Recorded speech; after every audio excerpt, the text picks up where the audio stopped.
This tragic narrative centers on its protagonist, a man identified as the Hound of the Baskerville family. He faced a death sentence after being charged with associating with demonic forces. However, just as his life was about to be extinguished, Vickers swore he would return to claim his vengeance. In a turn of events that seemed like a divine intervention in his destiny, he opened his eyes to find he had journeyed back into his own past. The leader of the Baskerville house, Patriarch Hugo, was the father of numerous offspring.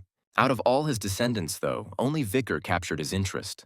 The young boy quickly understood that he had traveled back to a point when he was merely an infant. In his previous life, he had served as one of the family's hounds, a devoted guardian to his kin. The sole reason for a Baskerville hound's existence is to elevate the family's power, aiming to establish it as the most dominant in the empire. Ultimately, however, his life was cut short by Hugo's own hand. Vicker now possessed an opportunity to alter the course of history. A decree from Hugo saw that Vicker was moved to the Cradle of Swords, a unique environment.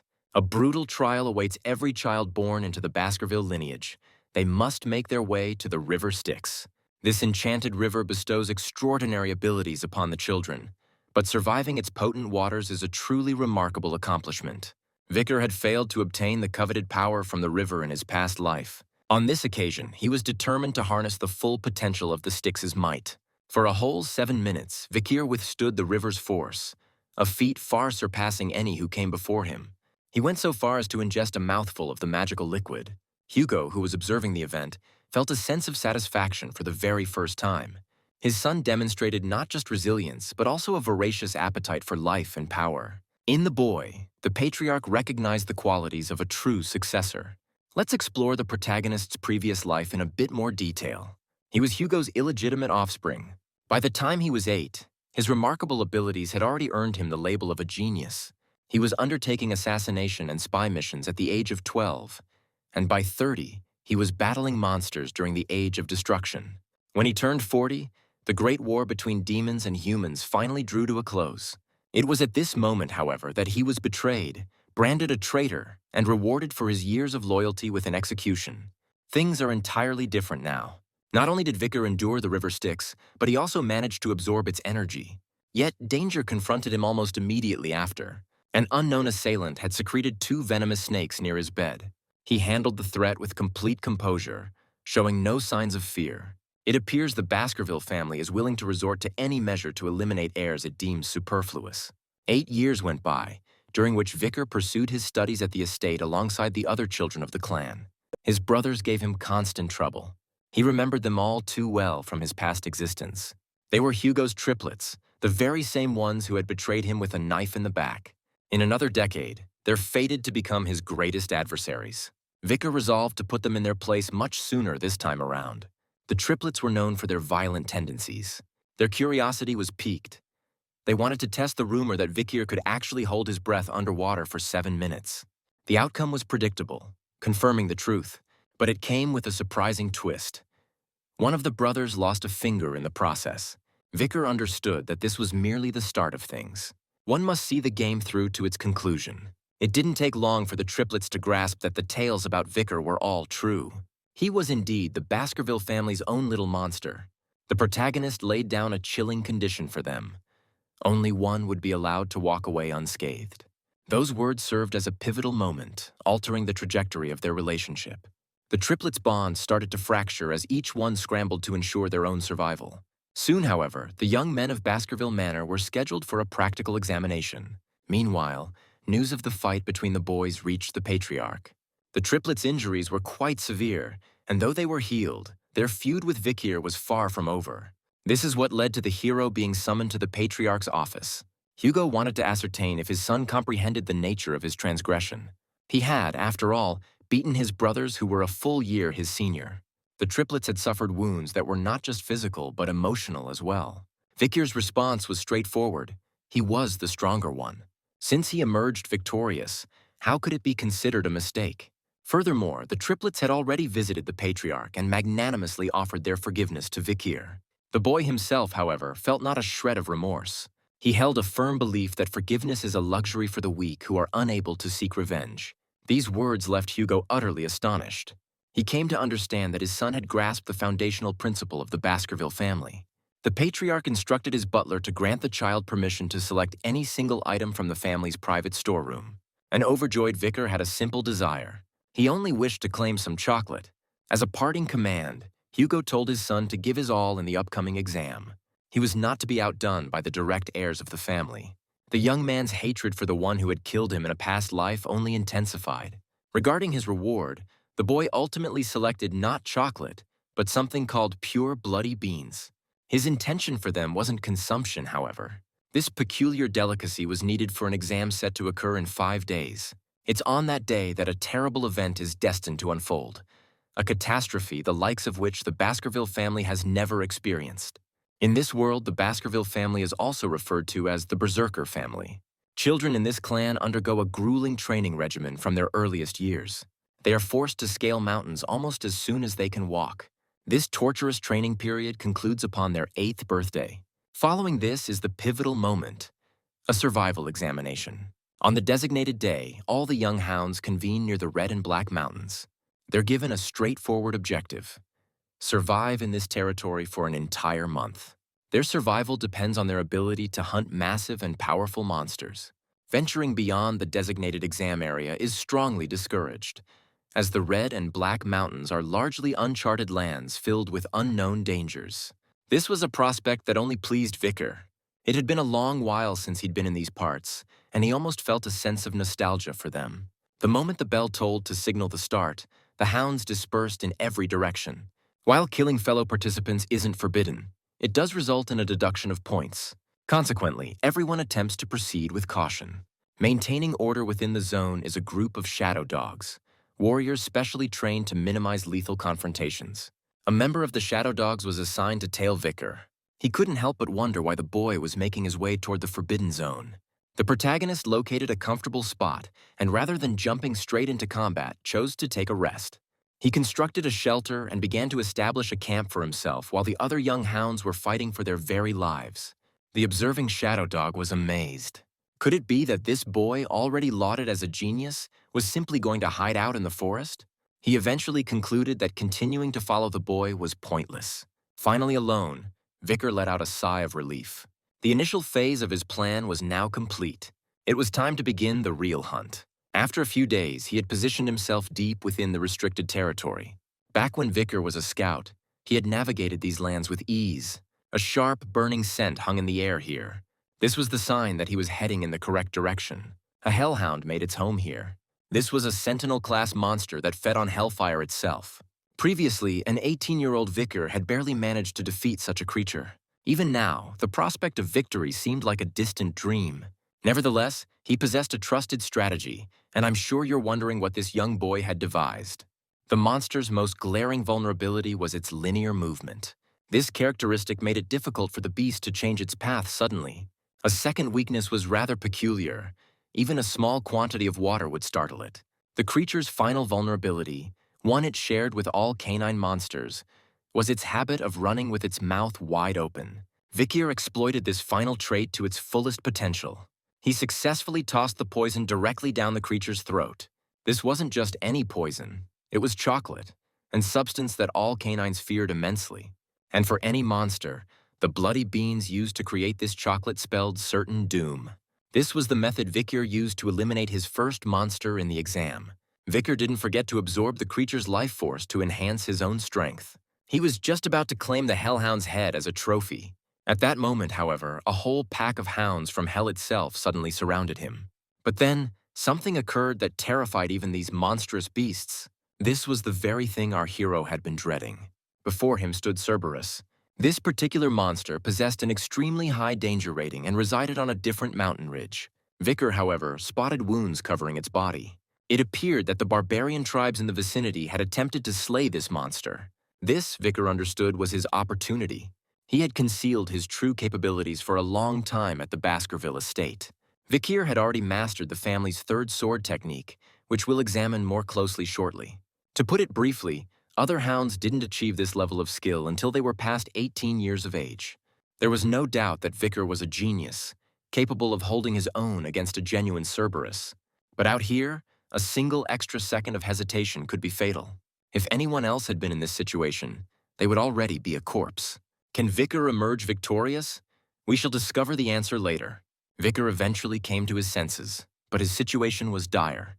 His hand was gravely wounded, and Cerberus showed no signs of letting up. Our protagonist, however, quickly devised an escape from this predicament. He broke into a sprint, desperately trying to reach the shelter he had prepared earlier. If the monster were to catch him before he reached it, it would spell his end. Vicar finally made it to his base of operations. It was there that Cerberus ran right into a series of prepared traps. The primary assault came from spears and pits that had been smeared with the essence of blood beans. The poison took effect immediately since Cerberus was of the canine type. Even in death, however, this was no ordinary monster. It was a high-ranking demon. Nevertheless, a well-aimed strike with a poisoned spear sealed its fate. Vicar could feel energy radiating from the monster's corpse. Before he could deal with the carcass, though, there was one more critical task he needed to finish. Cerberus served as a guardian, protecting its territory. This implied that a dungeon filled with treasure had to be somewhere nearby. With the guardian now dead, the dungeon was accessible. Tracking the monster using his unique skills, Vicar arrived at the correct location. But what kind of treasures lay concealed within the dungeon? Veins of ruby illuminated the tunnel, a phenomenon that was both captivating and astonishing. Far more unnerving, however, was the brilliant light emanating from the tunnel's end. And so, Vicar reached the dungeon's main chamber. A quick survey of the room made one thing clear. Someone had been here before, though it was a very long time ago. An ancient note was resting beside a skeleton. The tale it told was quite compelling, so I'll recount it for you. This letter's purpose was to serve as a warning for future generations, hoping to keep them from making the same errors. The stone cave had been dismissed as a mere legend, but two brothers stumbled upon it by chance and began their joint conquest. They finally reached the place's ultimate trial after slaying a great number of monsters. They remained stuck at this point for 3 entire years. Vicar realized that the final test was waiting for him in this very chamber. The rules could be read under the ruby glow. Upon entry, you are 1. While inside, you are 2. And upon leaving, you are 1 again. The brothers read this text over and over, but their interpretation led them to a horrifying conclusion. Only one of them could depart the dungeon with the treasure. A fight ensued and one of the brothers perished. Yet, even after this, the situation remained unchanged. The survivor ultimately decided to abandon the place. Vicar knew with certainty that they had simply misinterpreted the task's instructions. This was because a dungeon that cannot be cleared simply does not exist. The hero quickly grasped the riddle's meaning. He is a single entity as he moves through the dark corridor. Light, however, gives birth to a shadow, and if that light is extinguished, the final challenge will commence. It turned out that Vicar was correct. The brothers' demise was a result of their failure to comprehend the nature of this place. The very relic of the Devil's Cave proved to be their undoing. A message was also inscribed on the wall, stating that only a bloody Baskerville could wield Beelzebub. Vicar immediately understood the significance of what had just transpired. He was looking at the legend of the Lord of the Flies, Beelzebub. This is one of the devils known as the 7 Wows from ancient lore. To defeat these monsters, the heads of 7 great families joined forces, each one targeting a specific devil. The demon that the first Baskerville Patriarch battled was none other than Beelzebub. And now, Vicar found himself standing before this ancient artifact. The remarkable sword altered its form and merged into the protagonist's body. The two of them had now become a single entity. The question of what power this demonic sword held, however, remained a mystery. A sudden, ravenous hunger overtook Vicar. The sword was demanding a proper sacrifice. This urge led him back to the corpse of the hound he had slain earlier. He was surprised to find that the weapon possessed 3 slots for abilities. This appeared to be an intrinsic power of the sword. It made sense, as the Lord of the Flies was known for absorbing the abilities of its foes. Vicar acquired 2 new skills by absorbing the power of Cerberus. He gained the Hellhound's bleeding effect and Cerberus's burning flames. With that done, he could finally take a well-deserved rest until the exam concluded. It was time for evaluations once all the young hounds had made their way back home. One of the slain monsters brought back caused a wave of general disbelief. Even the Patriarch couldn't conceal his shock. He personally summoned Vicar to learn how he had succeeded in killing such a formidable beast. The explanation he received left both him and the butler utterly stunned. The main question, however, was why Vicar hadn't submitted a report on his exam. His reply was simple. He didn't view the butler as his superior. For Hugo, the Patriarch, These words were like a soothing balm to his soul. He granted Vikir permission to make any wish he desired. The boy requested access to the library, which was one of the most extensive in the entire empire. Hugo's response was surprising. He not only consented, but also pointed out where to find the books detailing their clan's unique techniques. Vikir, however, had a different objective in mind. A particular book authored by the very first Baskerville Patriarch. Hugo hadn't yet grasped the book's true significance, and that secret was very close to falling into Vikir's hands. I should explain the Baskerville's art of swordsmanship. Its foundation is a special technique of drawing teeth, with each motion representing a distinct skill. These skills range in complexity from the most basic to the most advanced levels. Every technique is distinct and has applications for various scenarios. The sixth technique from the book he could access held no interest for Vikir, however. His real target was a tome titled Ambush, concealed somewhere on the shelves of the vast library. This particular book detailed the fundamentals of the first technique, but it had been long forgotten due to missing pages. Vikir was aware that it was far more than a simple textbook. In his former life, he and his squad had discovered a torn page from this very book. It was then that Hugo realized its importance and located the book itself. The Ambush. It concealed the Baskerville family's greatest secret, a top-tier 10th technique, which was the discovery that drove the Patriarch to obsession.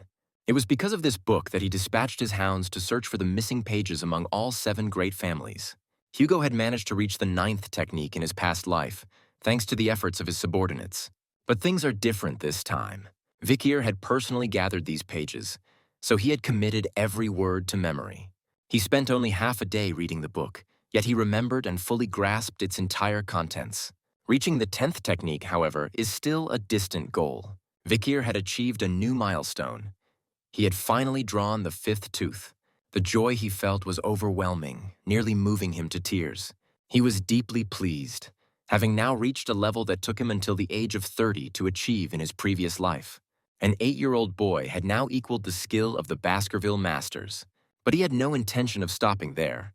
In this lifetime, he is determined to master the 10th technique. It wouldn't be wise, however, to reveal his true power to Hugo just yet. All that's necessary is to pique the Patriarch's curiosity. That very evening, Vikir approached his father and described his impressions of the 6th technique. He subtly implied that he might have felt the presence of mana. This suggested that he was capable of mastering at least the family's first technique. To verify this, Vikir had to face off against a ravenous, merciless monster. The ensuing spectacle left everyone in awe, but he was only happy for the chance. Vikir effortlessly began to slice the orc to pieces. The orc, which was known for its regenerative abilities, couldn't even begin to heal. The Hellhound's bleeding skill was the reason, as it gave the orc no opportunity to recover. Vikir, however, decided to impress his father even further. An aura flared around his blade as he delivered the final blow to the monster. The expression on the Patriarch's face at that moment made it all worthwhile. Yet Vikir didn't stop there. He requested another, even more powerful monster. The other young men muttered amongst themselves, thinking Vikir had lost his mind. But he understood the importance of demonstrating his strength at the opportune moment. If he's fortunate and his advancement is acknowledged, he might gain some independence from the Patriarch. Hugo chose to grant his son this opportunity. They happened to have a special monster reserved for experimental purposes. It was a genuine troll from the Red and Black Mountains, a creature with a dangerous B-rank classification. Vikir charged into the attack immediately, but soon realized that simple strikes wouldn't suffice against this monster's regeneration. A well-defined strategy was essential. He managed to inflict a deep wound by employing the first technique. Hugo gave the order to halt, but Vikir shouted that he was on the cusp of a breakthrough. Everything was proceeding according to his design. He was deciding just how much power he would reveal. Never before in the history of the Baskerville clan had someone attained the second technique at such a young age. The Patriarch was utterly astounded. The pace of change in Vikir's life began to accelerate even more. Even the triplets started trying to get closer to him. A serious discussion with Hugo, however, loomed on the horizon. Shortly before their meeting, important visitors had arrived at Baskerville Manor, members of the Morgue clan. Adolf, a representative of the Wizard clan, had come to see Hugo, the master of the sword. The dynamic between their two families had always been strained. The Emperor himself once remarked that magic and the sword are merely two faces of the same coin. This led to the establishment of joint training exercises to foster stronger ties among the Empire's families. On this occasion, however, a significant issue had come up concerning the ruby mines located on the border between the two clans. The conversation between the two leaders surprisingly started with a discussion about their children. Adolf had heard tales of the young genius from the Baskerville family. The Morgue clan, however, also had a prodigy to boast about. His niece, Camus, then entered the room. The girl's greeting was immediately confrontational as she accused Hugo of seizing their mine. She continued her tirade, leveling one accusation after another without pause. The Patriarch was visibly struggling to maintain his composure. At that moment, Vickers' voice cut through the tension. He immediately pointed out the envy evident in the Morgue family. Camus, naturally, could not let this remark pass. A flood of memories washed over the boy. He recalled her from his past life. In that timeline, Camus, the genius of the Morgue clan, had single-handedly wiped out all the monsters in the Red and Black Mountains. Her stunning beauty had also captivated everyone who saw her. That, however, was something that would only happen far in the future. For now, he was only facing a stubborn little girl. The young man provoked her further with his suggestions regarding the ruby mines. In an attempt to illustrate her point, Camus conjured an ice sculpture that depicted the territories of the two clans. The other children were completely engrossed by this animated debate. In the midst of it all, a dagger somehow found its way into Vickers' hands. The young man was just about to graze Camus' hand with the dagger's tip, when Adolf materialized in front of him in a flash. It turned out, however, that the weapon was merely a soft toy, a harmless prank. This event sparked an idea in Hugo's mind about how to resolve the ruby mine problem. In the meantime, the joint training sessions got underway. Children between the ages of 8 and 15 were participating. All attention, however, was riveted on a single match, a duel between the prodigies of the two families. Camus had no intention of holding back and immediately started to channel a formidable spell. Vicker, however, was not about to be bested by some girl. He effortlessly shattered the wall that Camus had conjured. He then gave her a gentle poke on the forehead with his finger. The brilliant sorceress stumbled and fell, but the fight was not yet over. Vicker scaled the stone wall once more and delivered a second tap. It seemed he had the upper hand again. The hero then decided to alter the dynamics of the fight a little. Vicker dove straight into the crossfire of another dueling pair. Without a moment's hesitation, Camus charged in after him. The entire arena was quickly shrouded in a thick cloud of smoke. Camus managed to escape harm due to her protective enchantments, but the fire had ruthlessly shredded her clothing. She would become a public spectacle once the smoke dissipated. Overcome with shame, her only recourse was to pray for a miracle. All of a sudden, a jacket was draped over her shoulders. Vicker had unhesitatingly covered her. Camus was frozen in astonishment. Why would this fool decide to help her? As the smoke gradually thinned, both family heads finally relaxed. The spectators were unable to look away from Vicker, amazed by his physique and endurance. Even Camus found herself unable to avert her gaze from her unexpected rescuer. The Patriarch was satisfied with his son. The young hero understood the true purpose of these mock battles with wizards. Moreover, Hugo was clearly concerned for Vicker even if he didn't let it show. A farewell meeting with the Morgue clan was scheduled next. Adolf put forth an unexpected proposition. He offered the Baskerville family a business deal. The payment for the ruby mines would be in the form of a betrothal. He desired for his niece to marry the eldest son of the swordsman family. A slight complication arose at this point. Hugo's eldest heir was already 25, creating a significant age gap with Camus. Camus declared firmly that she would never marry anyone who was weaker than her mother. This was her non-negotiable condition. She also expressed her wish to be with someone closer to her own age. At that moment, her eyes were fixed squarely on Vicker. The Baskerville Patriarch noted that the couple's intentions were the most important part of an engagement, and then asked his son for his thoughts. In a move that shocked everyone, Vicker consented to the proposal. While it appears our hero's journey is only just getting started, Camus was left dumbfounded by Vicker's words. Adolf, with a curious expression, assessed the potential groom for his niece. His calm demeanor was deceptive. He was not merely a wizard. He's a master of the Sixth Circle, ranking among the most powerful members of his clan. Adolf, however, decided he needed to speak with Vicker privately. He wanted to personally determine if the boy was a worthy future husband for Camus. The terms of the test were straightforward. A pot of water was balanced on the wizard's head. If Vicker could cause even a single drop to spill, he would be declared the victor. The protagonist understood that his true objective wasn't to prove himself to Adolf. It was to meet Hugo's expectations. Vicker launched his attack in an instant. Adolf, however, proved to be anything but a simple adversary. A potent magical barrier enveloped him. Yet none of these defensive measures intimidated Vikir. He had a clear objective and no intention of backing down. The protagonist brought his sword down on the shield with all his might. His weapon couldn't take the strain and broke into fragments. Adolf simply shook his head, remarking that while the boy was gifted, he was too weak to protect Camus. Those words, however, were no longer relevant. Water was now streaming down the wizard's face. Vikir declared smugly that the objective had been met. Camus made no effort to hide her feelings. Her expression said more than words ever could. Could the Patriarch of Baskerville truly be raising a hound that is stronger than anyone ever conceived? I trust you remember our hero well. A full 7 years had gone by. The boys had grown into young men, their bodies having developed incredible strength. Hugo's triplets, in particular, stood out among them, their auras glowing with a deep crimson hue, a color that was perfectly suited to the Baskerville family. Yet, even compared to them, Vikir appeared to be a true monster. He had already finished his education at the Baskerville estate, and a decision regarding his future had been made. Vikir hadn't laid eyes on the Patriarch in a long time. He had aged considerably, and his face was now covered with new scars. Hugo had personally confronted the legendary archer from a barbarian tribe, the very one who had scarred his face but whom he had never managed to capture. Vikir's only concern, however, was his own destiny. He was once dispatched to the Order of the Pitbulls, where he spent 21 months in the Red and Black Mountains, fighting for survival. At the age of 15, the Baskerville children are sorted into 2 groups, the elite and the expendable. A son from a lesser branch of the family would never have been selected for the elite.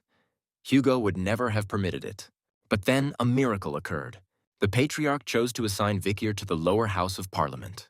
His accomplishments had eclipsed all others, and he was now set to become the deputy consul in the city of Underdog. Vikir accepted the post, but brought up an important matter. He was now claiming his reward for besting Adolf Morg 7 years prior. There was a single, highly valuable item that he required. What could it be? We're about to find out. Hugo was quite pleased with his son. He had faith in his potential and was mapping out a grand future for him. The butler, however, shared another crucial piece of information with Vikir. Hugo genuinely did hold his son in high regard, but all of this is merely a prelude to his true goal. The young man will finally have his chance at revenge. Underdog is a large, vibrant city that falls under the rule of the Baskerville clan. Upon his arrival, Vikir decided to mark the occasion with a massive celebration. The party was in full swing, and its extravagance was simply staggering.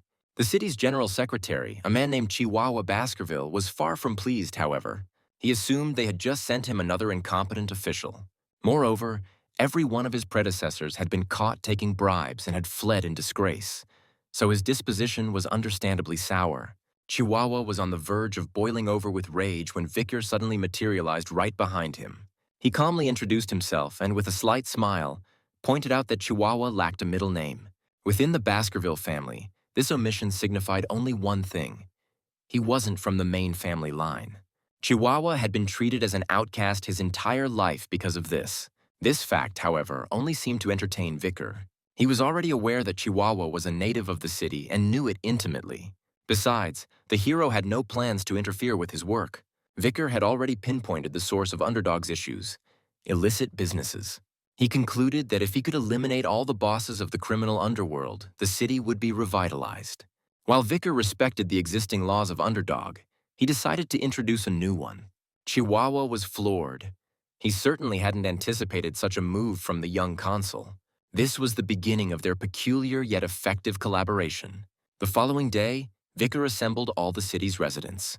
His objective was straightforward: to dismantle the underground economy as swiftly as possible. The people eyed him with suspicion. What could this young consul possibly accomplish? It was then that Vikir did something entirely unforeseen. He planted a stick in the ground and made a declaration. The person who can pull this out will be awarded 1 million gold pieces. A stunned silence fell over the townspeople. Not a single person even dared to make an attempt. Vikir then increased the reward to 100 million gold. The crowd began to jeer, shouting that it must be some kind of cruel joke. Even this didn't break the stalemate. No one stepped forward. He then raised the prize to 1 billion gold pieces, an amount only the highest echelons of the Baskerville family could possess. The crowd was utterly frozen, and even Chihuahua appeared worried. Then, suddenly, a small girl stepped out from the crowd. She was trembling, terrified that she might be killed for such boldness. Vicar, however, calmly invited her to give it a try. To the absolute astonishment of everyone present, she pulled the stick right out of the ground. Smiling, Vicar knelt down and presented her with a bag that contained 100 million gold. He assured her that the remainder would be delivered to her home under guard. He declared with conviction, "The laws must be followed." The city erupted with a mixture of shock and elation. The people now understood that following the law was advantageous, while breaking it was perilous. The rate of lawlessness in Underdog dropped dramatically. Chihuahua, who had long ago given up hope for the city, was completely taken aback. In 20 years, nothing had stirred his soul so profoundly. The young consul had contemplated this plan for a long time before arriving at a simple solution. Deeply affected, Chihuahua pledged his loyalty to the young Baskerville. This, however, was only the first step. The next challenge was to somehow recover the vast sum of money for the city's treasury. Vicier's plan was to target illegal organizations and squeeze them for their ill-gotten gains. His intuition when it came to criminals was flawless, and an intriguing opportunity was on the horizon. A youthful, self-governing group, composed of descendants from 7 local Baskerville families, had abruptly summoned Vicier to a meeting. For our hero, however, this presented the ideal chance to eradicate the parasites that were draining the city's vitality. The Burning Suspension Club was situated in the most opulent hotel in Underdog. In the most secluded corner of the hotel was a room where 6 hours of leisure cost a small fortune. 7 members of the Youth Association, all local bigwigs, were currently relaxing there. They operated with a sense of invincibility, protected by their influential family names. They viewed the Baskerville hounds as nothing more than brutish fools who could only see the sword in front of them. After a particular incident in Dunaro, they were convinced the clan hadn't understood a thing and had simply accepted the situation. Dunaro, a family that had been among the most loyal to the Baskervilles, was wiped out to the last member on the Patriarch's orders. We will circle back to that story at a later time. The wealthy youths, in the meantime, decided to stage an event to draw the new consul, Vicier, to their club. Their plan was to embarrass him and force him to cover the bill for their entire extravagant party. They believed he would be intimidated and stop interfering in their business. They had, however, seriously misjudged him. Vicier made his entrance into the exclusive hall with a group of girls, leaving everyone stunned. He introduced himself nonchalantly, and the crowd recognized him at once. But Vicier's intentions were entirely different. He had no plans to join in the merriment. The protagonist strode over to the champagne tower and, without so much as a blink, sent it crashing to the floor. A hush fell over the hall. Vicier glared at the elite fools and informed them that they would indeed be paying for everything, and not just with gold. Their vapid conversation held no interest for him. He issued a reminder. The hounds of Baskerville never question their master, but your minds have long been fogged by money and power. This is the reason he came. The young consul intends to teach these parasites a lesson they won't soon forget. The confrontation, naturally, concluded in Vicier's favor. The rich parasites were hauled off to prison, all the while shouting about their connections, wealth, and influence. Even Chihuahua was shocked by the extent of their injuries. He was not yet aware that this was merely the beginning. These golden youths were more than just a clique of privileged kids. They were a clandestine organization that was openly challenging the authority of the Baskervilles. Vicier could see it clearly in their insolent, self-assured expressions. But an execution was scheduled for as soon as the sun dipped below the horizon. The moment they grasped that this was no joke, all their bravado evaporated. They started pleading for their lives, offering to surrender everything they possessed. It is, however, forbidden to carry out an execution without evidence. And Vicier had his own ways of ensuring that such evidence would surface. A prison guard arrived at the cell carrying a specific item. Following Vicier's orders, he had brought interrogation tools. The hero was preparing to transform these rats into fountains of truth, regardless of how much they begged. News about the 7 wealthy men spread through the city like a contagion. People speculated that it was just a typical power struggle between the old and new elite. The criminals' families even dispatched a formal apology to the consul. The city's inhabitants were certain that the rich boys would soon be set free, and Vicier would be reduced to a mere figurehead. No one, however, could have predicted the actual outcome. 7 severed heads were put on display in the main city square. The city was frozen in shock, while Vicier felt a sense of satisfaction. Justice had been served. This, however, represented only the initial step. The subsequent stage involves the annihilation of criminal organizations. And to reach the top bosses, the city is about to endure a bloodbath. Chihuahua pledged his assistance. Vickers' new plan, something even more audacious, needed to be executed. The plan was to sell the protagonist himself as a slave. On the edge of Underdog, near a massive circus tent, a line of opulent carriages had already formed. A clandestine slave auction was scheduled to take place here this evening.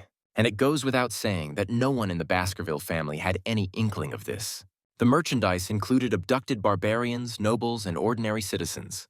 This was Vikir's destination, with Chihuahua perfectly playing his part, disguised as a merchant. His special item for sale was quite a sight, with long black hair and fiery red eyes, a truly exotic and rare find. The auction commenced, and its sheer scale was remarkable. The auctioneer ceremoniously started the bidding by revealing the first item, an A-rank monster. This particular creature possessed 19 hearts and was valued at 250 million gold. Following that, they presented a barbarian from the Balac tribe, a wild, rebellious slave perfect for taming. The audience, however, showed their displeasure. They were clearly unimpressed with the offering. The barbarian girl fought back and screamed, but she was swiftly subdued and hauled away. An auction of this caliber demanded only the most worthy items. The subsequent item for sale was Vicker. The auctioneer enthusiastically billed him as the main attraction of the evening, and he wasn't wrong. The bids climbed rapidly, eventually hitting 6 billion gold. The winning bidder was revealed to be a powerful baron. He was the underworld's new kingpin, a man whose fortune had recently exploded. This acquisition, however, was not meant for the baron's long-term collection. His strategy involved reselling the boy at the capital's auction block, anticipating an even greater financial return. As Vikir was presented before his new owner, a grin spread across the baron's face as he promised that a great deal of amusement was in store. The young hero, however, had already begun to execute his own strategy. He shattered his restraints in a single fluid motion. A solitary, devastating blow reduced the baron to a lifeless and bloody heap on the floor. Tearing off his disguise, Vicker raised his chin and offered a defiant greeting to the assembled guests of the auction. He made it abundantly clear that not a single one of them would be leaving this place alive. Surprisingly, Vicker's declaration did not seem to frighten anyone. The auctioneer quickly regained his composure and commanded the security forces to move in. Their perception was of an unarmed young politician, one who was, moreover, cast in the role of a slave. In reality, none of that mattered. Beelzebub materialized in Vikir's grasp as if answering an unspoken call, and the conflict erupted with fresh intensity. His strikes landed with such speed and force that his adversaries had no time to even comprehend their situation. A brilliant crimson aura flared to life around the hero, as though death itself had made an appearance in the arena. It became obvious to all that they were confronting not just a simple fighter, but a true master of the sword. While Vicker was busy eliminating his foes, Chihuahua's cover was blown. The auctioneer seized him, holding a dagger menacingly against his throat. For a moment, it seemed as though the entire plan had unraveled. Chihuahua yelled for Vicker to press on, but the young man simply smiled. He had no intention of abandoning his companion, as every contingency had already been accounted for. The young consul produced a whistle and blew a sharp, piercing note. An ear-splitting shriek tore through the air, forcing everyone to clap their hands over their ears. Yet nothing else seemed to happen. The auctioneer let out a triumphant laugh, believing he now had complete command of the circumstances. Suddenly, a sword blade erupted from his throat. A full legion of grim, battle-tested warriors stormed into the chamber. Their very presence erased any doubt. These were the pit bulls of the Baskerville family. They were the Empire's most feared nocturnal order, infamous for their brutal purges and merciless efficiency.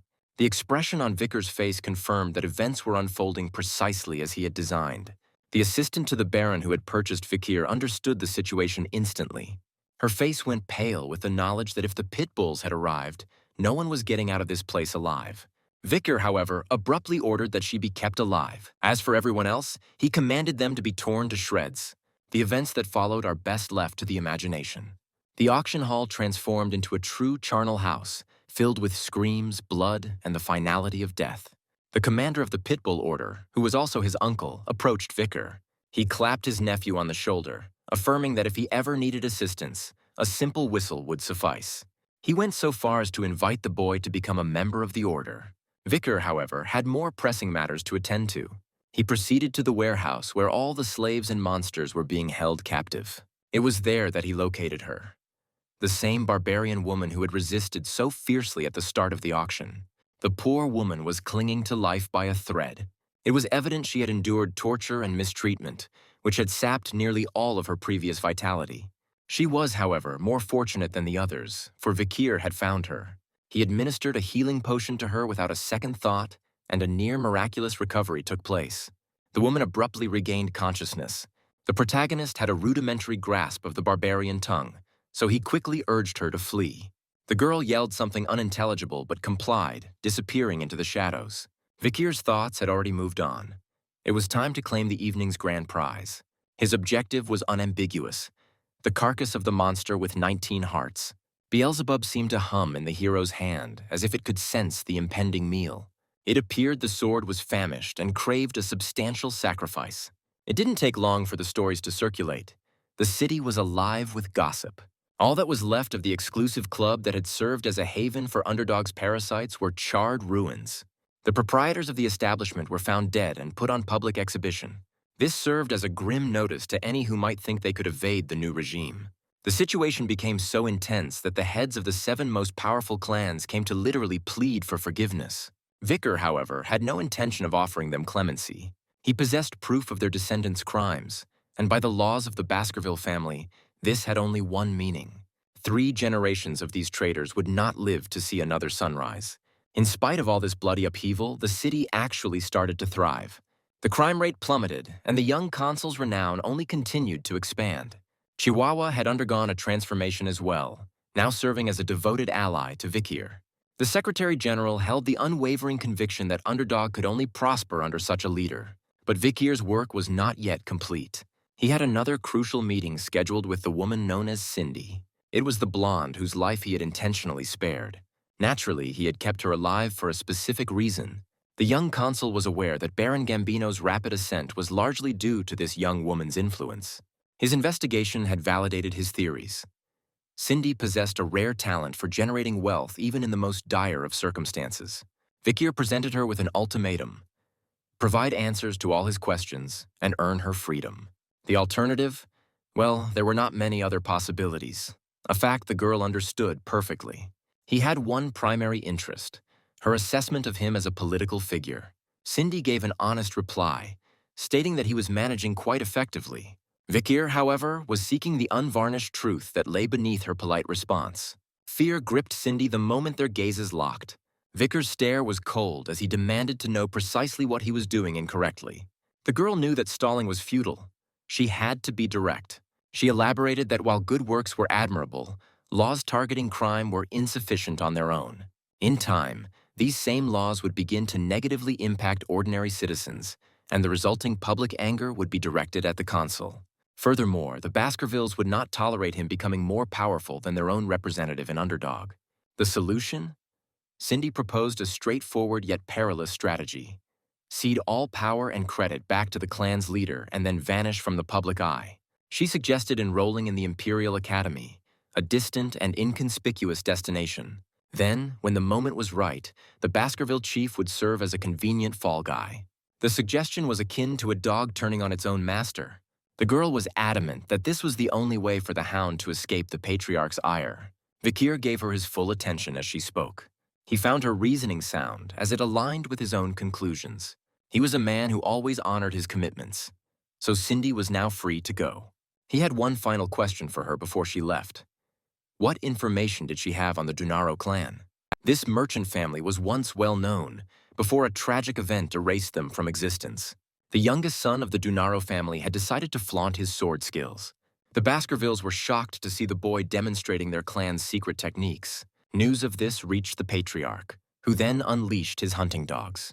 The Dunaro clan was permanently eradicated, but they were not the true culprits.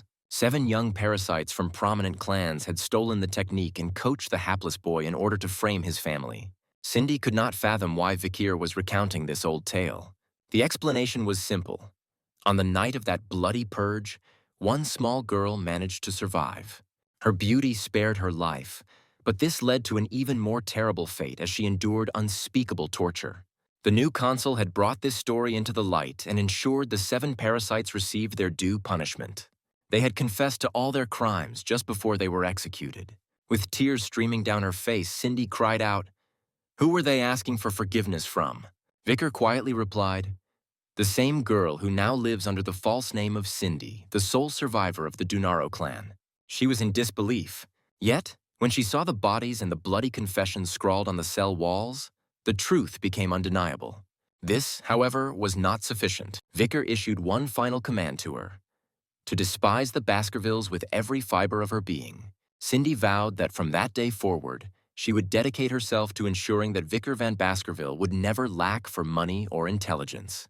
It seems our young protagonist has secured another steadfast ally. The whirlwind of events surrounding Vicar never ceased for a moment. The Baskerville family's butler made an unforeseen visit to Underdog. His arrival was not without purpose. The Patriarch lauded Vicar's accomplishments and summoned him back to the main estate. Upon his return, Vicar went to see his father without delay. His actions had helped shed the Baskerville family's reputation as heartless warriors who could only see the sword before them. The most peculiar thing was the look of happiness on his father's face. Yet the surprises were far from over. Vicar was instructed to enroll in the Imperial Academy Coliseum, a gathering place for all the Empire's elite. This presented an opportunity to increase his strength without drawing undue attention. His father also granted him the authority to decide who would accompany him. He chose the triplets without a second thought, seeing them as perfect live targets for his training. Meanwhile, Hugo recalled Vicar's strategy for the ruby mines, a plan he had devised at the age of 8. As it turned out, the plan had been a success. The Morgue family had proposed a joint expedition, and Vicar was tasked with surveying the area before he left for the academy. Officially, the protagonist departed from Underdog, entrusting all city matters to Chihuahua. He set out for the Borderlands accompanied by the Order of Pit Bulls, heading toward the ruby mines that the Baskervilles had ceded to the Morgue family. On paper, the mission was an inspection. The true objective was to use it as a pretext to eliminate the local barbarians. Squads of Baskerville forces were positioned on the far side of the mountains, ready to move in if necessary. Hugo quipped that it was also an excellent chance to observe how the barbarians lived. Vicar's reception, however, was less than welcoming. 3 young women blocked his path at the fortress entrance. It was the triplets again, and they looked familiar to him. He recalled that in his past life, they were known as the 3 flowers of the Morgue family, each one uniquely unhinged. When they were together, they became a force of nature. Vicar had no intention of waiting and demanded immediate passage. The triplets' response was just as he expected. They chose to attack the unwelcome visitors. The most fascinating development, however, happened next. The Baskerville triplets joined the fray. Hugo's triplets genuinely wished to express their gratitude to their brother for the opportunity to attend the academy. In the years to come, these boys are destined to become lethal soldiers who will faithfully execute Vicar's commands. If he trains them properly, they will evolve into flawless combatants. The girls from the fortress were already at the height of their fury and were poised to charge into the fight. Vicar remembered that the Morgue triplets were once renowned as magicians, with each sister commanding a different elemental power. Their combined attacks were exponentially more powerful. The young Baskervilles were now about to face this destructive force. The boys charged ahead, pitting their family's sword techniques against the formidable spells of the Morgue triplets. The Pitbull squad simply observed the skirmish with amusement. After all, a fight of this nature was quite a spectacle.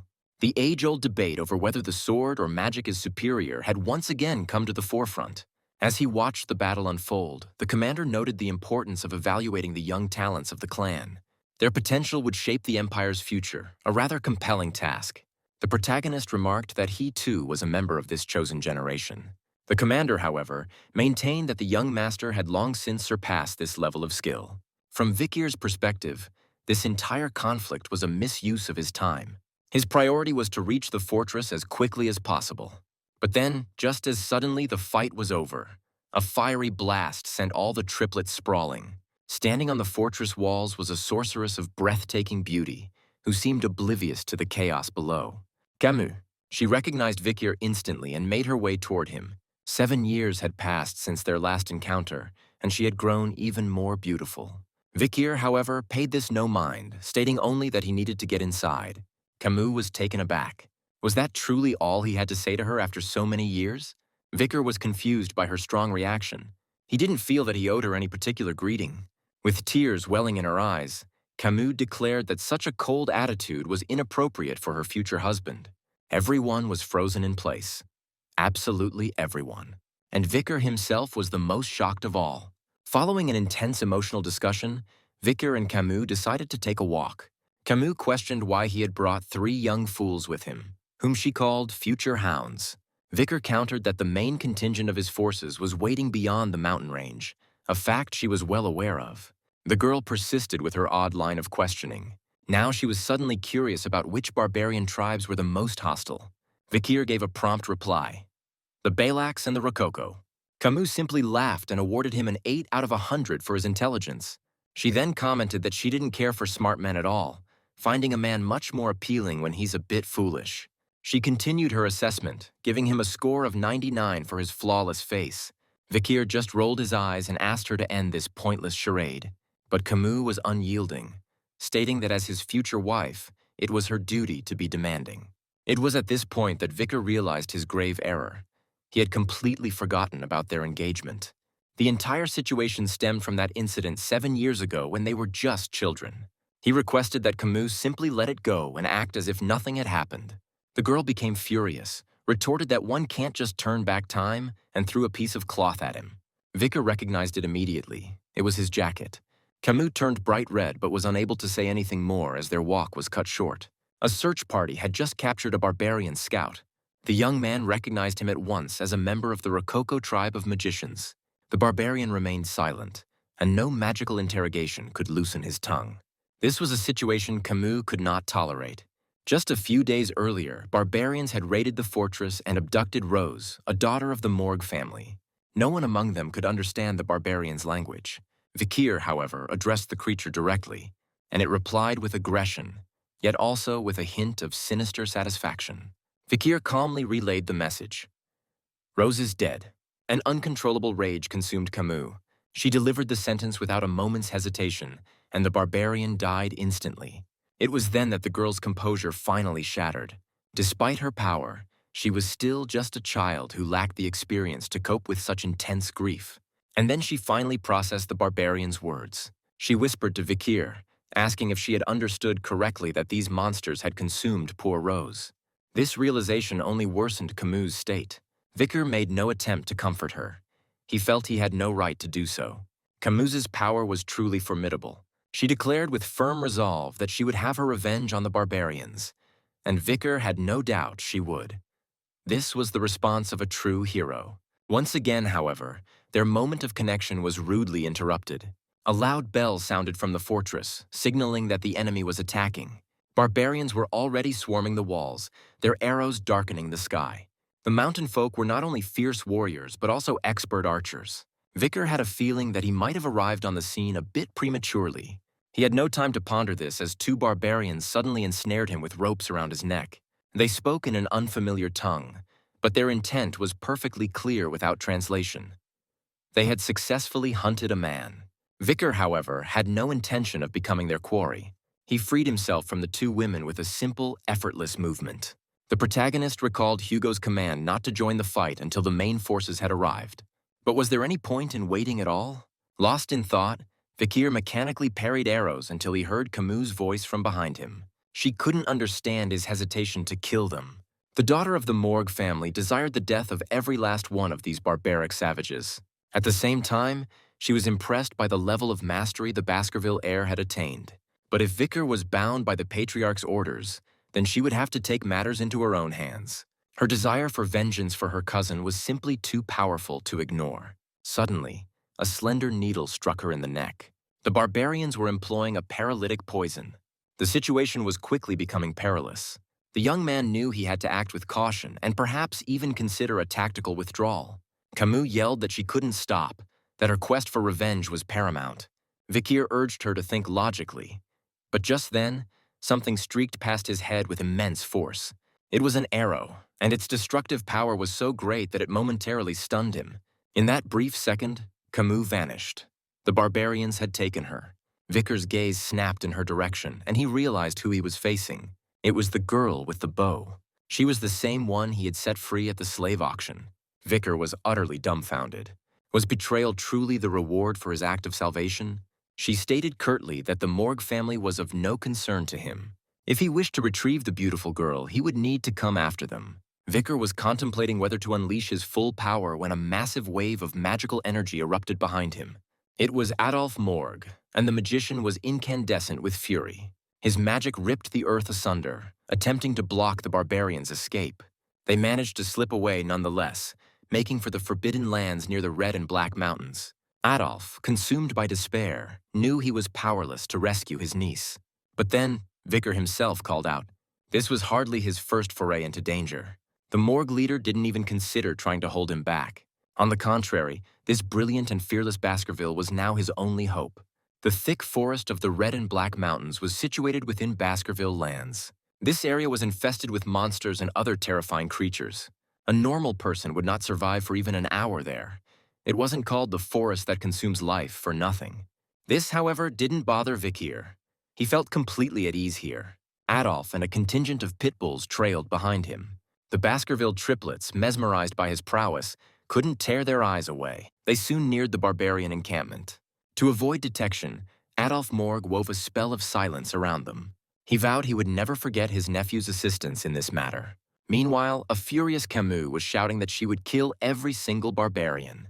Her threats, however, fell on deaf ears. One of the barbarians had clearly taken an interest in her. He couldn't understand her words, but he could tell she had no intention of complying. However, Ayan, the same girl Vikir had once rescued, gave a command that her prize was not to be touched. The barbarians started to quarrel, but Ayan swiftly asserted her authority. The man relented, which was unusual, as he wasn't known for giving up his trophies. Ayan had just begun to speak with Camus when a loud explosion rocked the area from behind. The camp was under attack. Camus knew at once her uncle had arrived. Meanwhile, the wizards and swordsmen were mercilessly dispatching the barbarians. Everything seemed to be proceeding without a hitch, but Vikir couldn't shake the feeling that something was amiss. Why did the Balac warriors, who were known for their methodical ambushes, now seem so agitated? The barbarians muttered to one another that these attackers were absolute lunatics. To create such a disturbance in the middle of the night, deep in the forest, was pure insanity. Adolf, however, was resolute. He ordered that no barbarian be left alive and that the pursuit continue to the very end. In the midst of the chaos, Vikir freed Camus, and at that very moment, Ayan appeared before them. She had been expecting him. She knew he would come back. The barbarian woman studied Vikir intently before saying mysteriously that he had passed. Passed what? The young man, of course, had no idea what she meant. A dangerous tension sparked between the two young women. It seemed both had their own designs on our hero. Vikir had no memory of a barbarian like Ayan from his previous life. One thing, however, did trouble him. Could she really be the one who had scarred Hugo's face? She seemed too young, though, to be the legendary archer of the Balac tribe, the Night Fox. Suddenly, another poison needle whizzed in their direction. Vikir's patience was wearing thin. His first priority was to get Camus back to her uncle. He would deal with everything else after that. Ayan, however, had entirely different intentions. She wanted her savior to accompany her of his own free will. It appeared that escaping from these two would not be a simple matter. Ayan chose to take drastic measures to remove Camus from the picture. The arrow she loosed flew true toward its mark. Adolf, however, conjured an ice wall at the last second, saving his niece. There was no time to celebrate, though. Almost immediately, a rope tightened around Vikir's neck. Ayan shouted that he would be wise not to struggle, as they were nearly out of time. But what was the rush? The sense of foreboding grew thicker, like the surrounding darkness. Ayan was clearly on edge. They had been detected. Beelzebub activated on Vikir's hand. The barbarian cried out that Madame Octopus was drawing near. And almost instantly, a horrifying sound shattered the nocturnal silence. An immense column shot vertically toward the heavens. Vikir found the sight utterly surreal. This was a monster he recognized from past knowledge. Could this be Madame Octopus, a creature designated with an S-level threat classification? The sheer terror inspired by the creature before them stifled any scream, as making a sound would have been a fatal mistake. Any impulse to panic would need to be deferred indefinitely. Madame Octopus possessed weak vision, but her senses of hearing and perception were exponentially more acute than any human's. Even before Vikir's regression, a sage had spoken of calamitous events within the Red and Black Mountains. The legend read more like a chilling tale of an 8-limbed monstrosity dwelling in the forest's deepest reaches. Ancient imperial archives even contained mentions of this being. This single monster held the power to annihilate an entire nation within a day. The circumstances were rapidly worsening as the spider's venom began to permeate the area, compelling Ayan to move faster. They needed to escape without a moment's delay.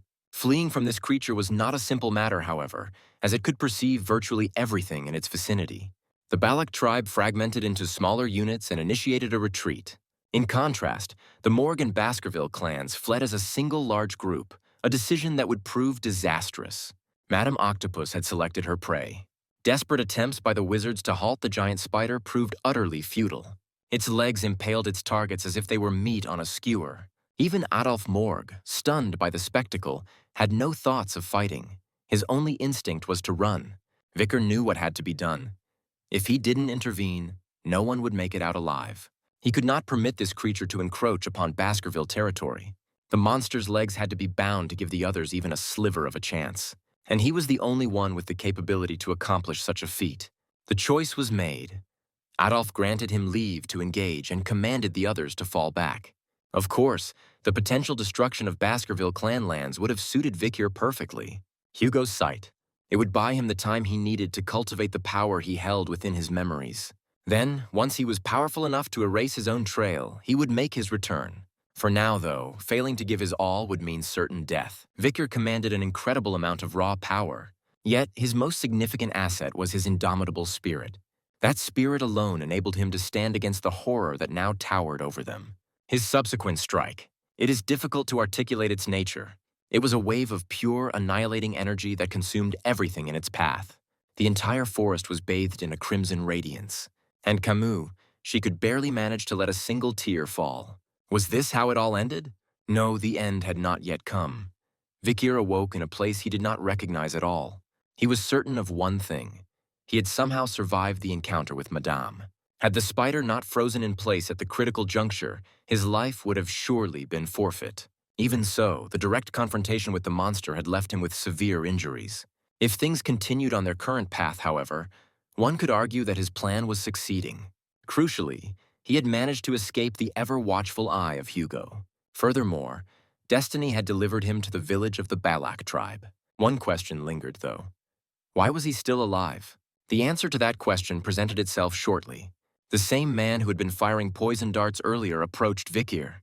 A smug smile on his face, he suggested that the hero should feel fortunate just to be breathing. He explained that if it weren't for his status as the commander's dog, he would have been boiled in a pot long ago. Vicar stared at him, his heart tightening with a surge of anger. The reference to being a dog brought back memories of the Patriarch himself. The boy's gaze filled with a dark rage, his body coiling with the urge to kill. Before he could act, however, a sharp blow sent him staggering.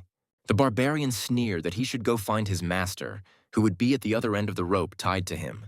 Vicar clenched his jaw, committing the boy's face to memory. He would have his revenge.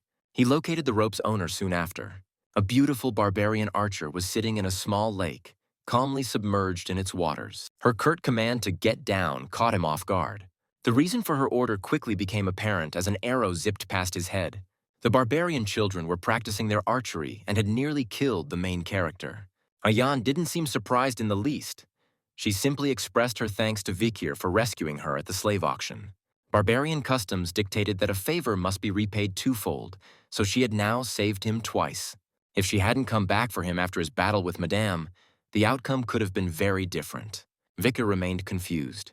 Why had his life been spared at all? Ayan was fully conscious of his elevated social standing. To be frank, she was intrigued by the potential price his return might fetch. She had absolutely no intention of returning him to civilized society, however. From this point on, Vicar was her property, and he was to address her as mistress. Before he could process that, however, there was another matter to attend to. Greeting the chieftain of this tribe. The matriarch was already awaiting their arrival. The tent that served as the matriarch's dwelling was impressively large. It was the home of Ayan's mother. The mistress appeared quite pleased that the source of her daughter's recent preoccupation had finally arrived in her village. Vicar assessed the situation immediately. He was standing before the Night Fox, the legendary warrior of the Balac tribe who had once scarred Hugo's nose. She was the very reason why, in his past life, Vicar had been unable to traverse the Red and Black Mountains. If a conflict were to erupt between them now, his chances of victory would be non-existent. The matriarch also detected a sense of familiarity in the boy's features. It was quite simple. The barbarian instinctively recognized the scent of Hugo's bloodline. For the time being, however, she kept her suspicions to herself, while Ayan was already making plans for her new slave. After he receives treatment, he will prove to be exceptionally useful. Vikir surveyed the tent's interior while the two women were engrossed in conversation. His challenges, however, were only just beginning. The new owner's first directive was for him to construct a dwelling for her. As a true slave, he was in no position to refuse and had no choice but to comply. Ayan wanted to determine if this handsome Imperial was as foolish as he appeared. She also intended to use him as a means to reinforce the local hierarchy. The protagonist, however, completed the task with ease. He didn't merely construct a house. He built it perfectly, with every detail meticulously planned. Furthermore, Vikir even identified a structural issue with the matriarch's own tent. He clearly articulated the problem to Ayan, who then instructed him to resolve it. And so, the hero undertook the arduous task of brickmaking. All of his hard work paid off.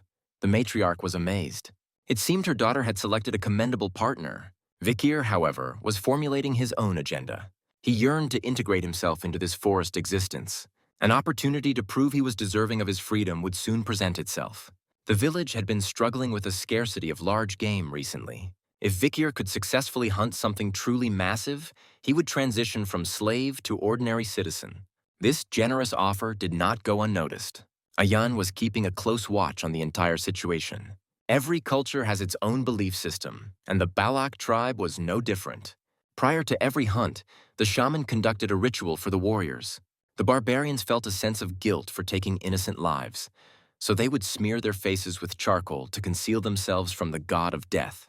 Vikir, however, quickly deduced that these rites were merely a means for the shaman to preserve his authority. Even within such a secluded tribe, the power dynamics mirrored those of the empire. Following the ritual, Vikir was fitted with the requisite spiked combat collar. This was a standard piece of protection to prevent a cornered animal from tearing out a hunter's throat. He sensed that he was slowly starting to acclimate to this new way of life, a feeling he found surprisingly agreeable. As is often the case, however, something was destined to go awry. Ayan initiated another confrontation, attempting to boast about being the one to bring down the largest animal. His primary interest, however, was the collar fastened around Vikir's neck. The barbarian seemed to find it unbelievable that the commander would actually take an injured man on a hunt. In his view, Vikir would only be a liability. Before making such pronouncements, however, one should mind their own equipment.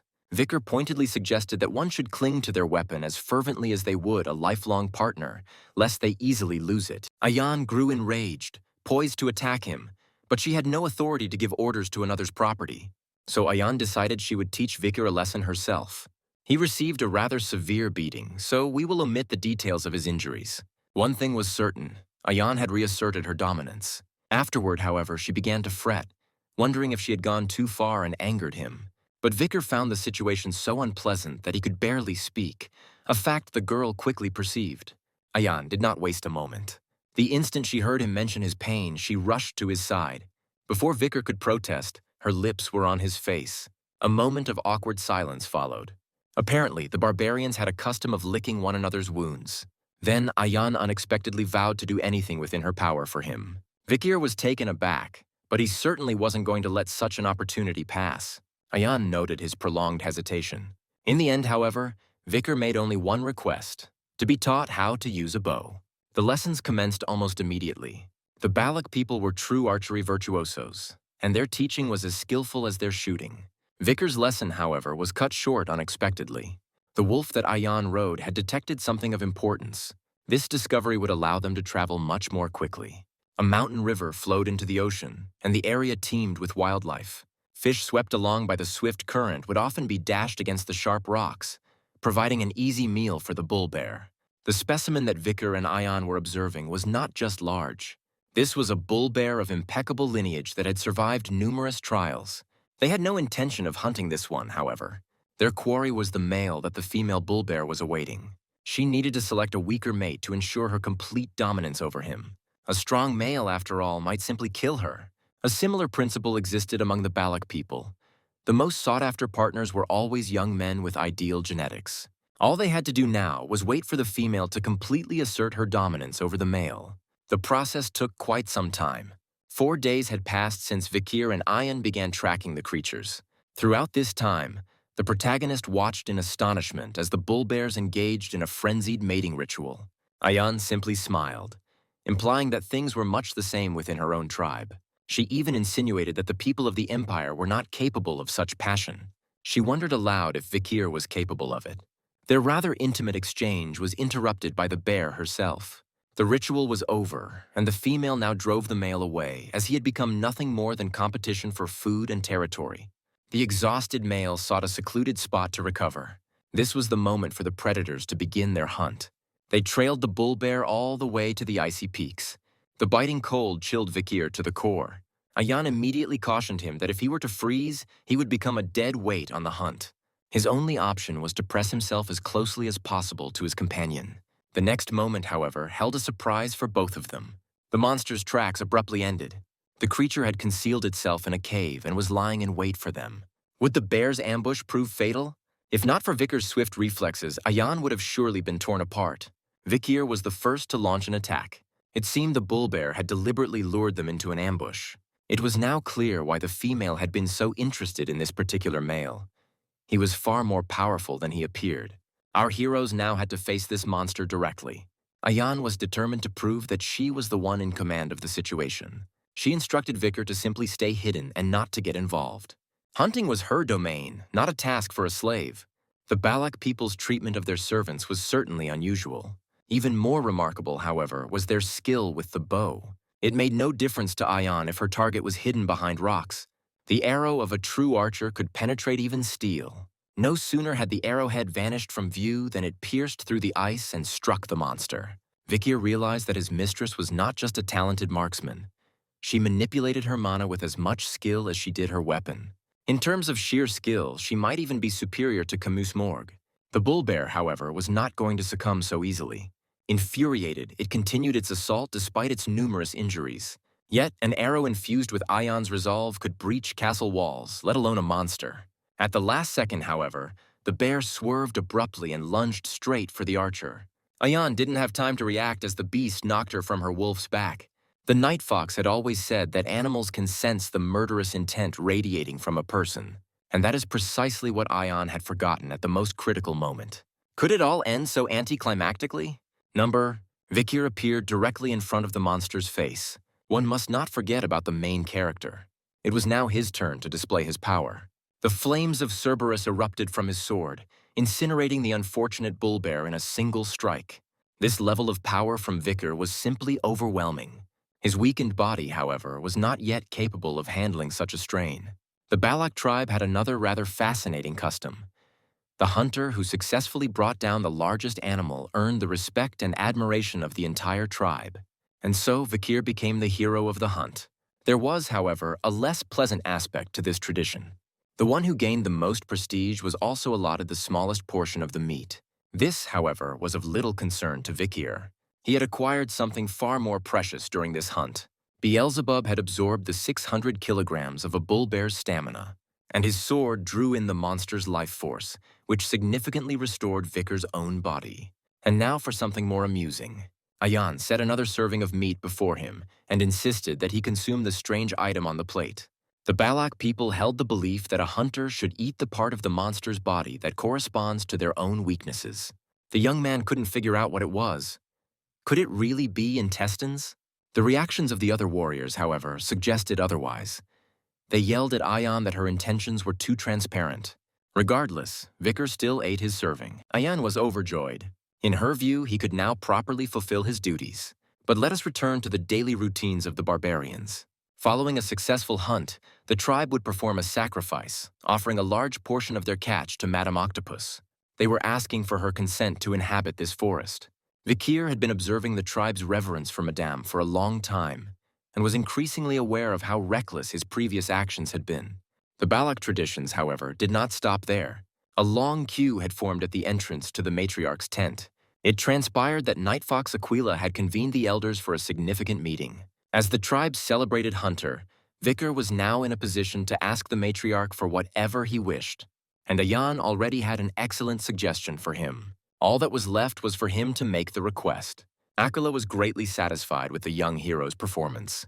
This brilliant archer, as majestic as Hugo, yet with a warm and gentle strength, decided to elevate Vikir's social standing.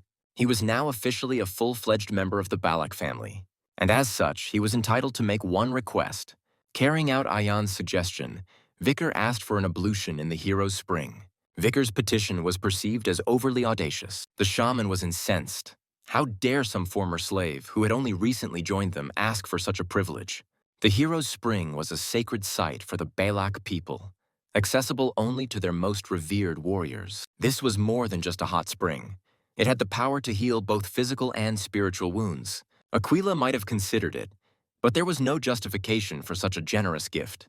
The debate was cut short by the ringing of a bell, signaling the arrival of guests in the village.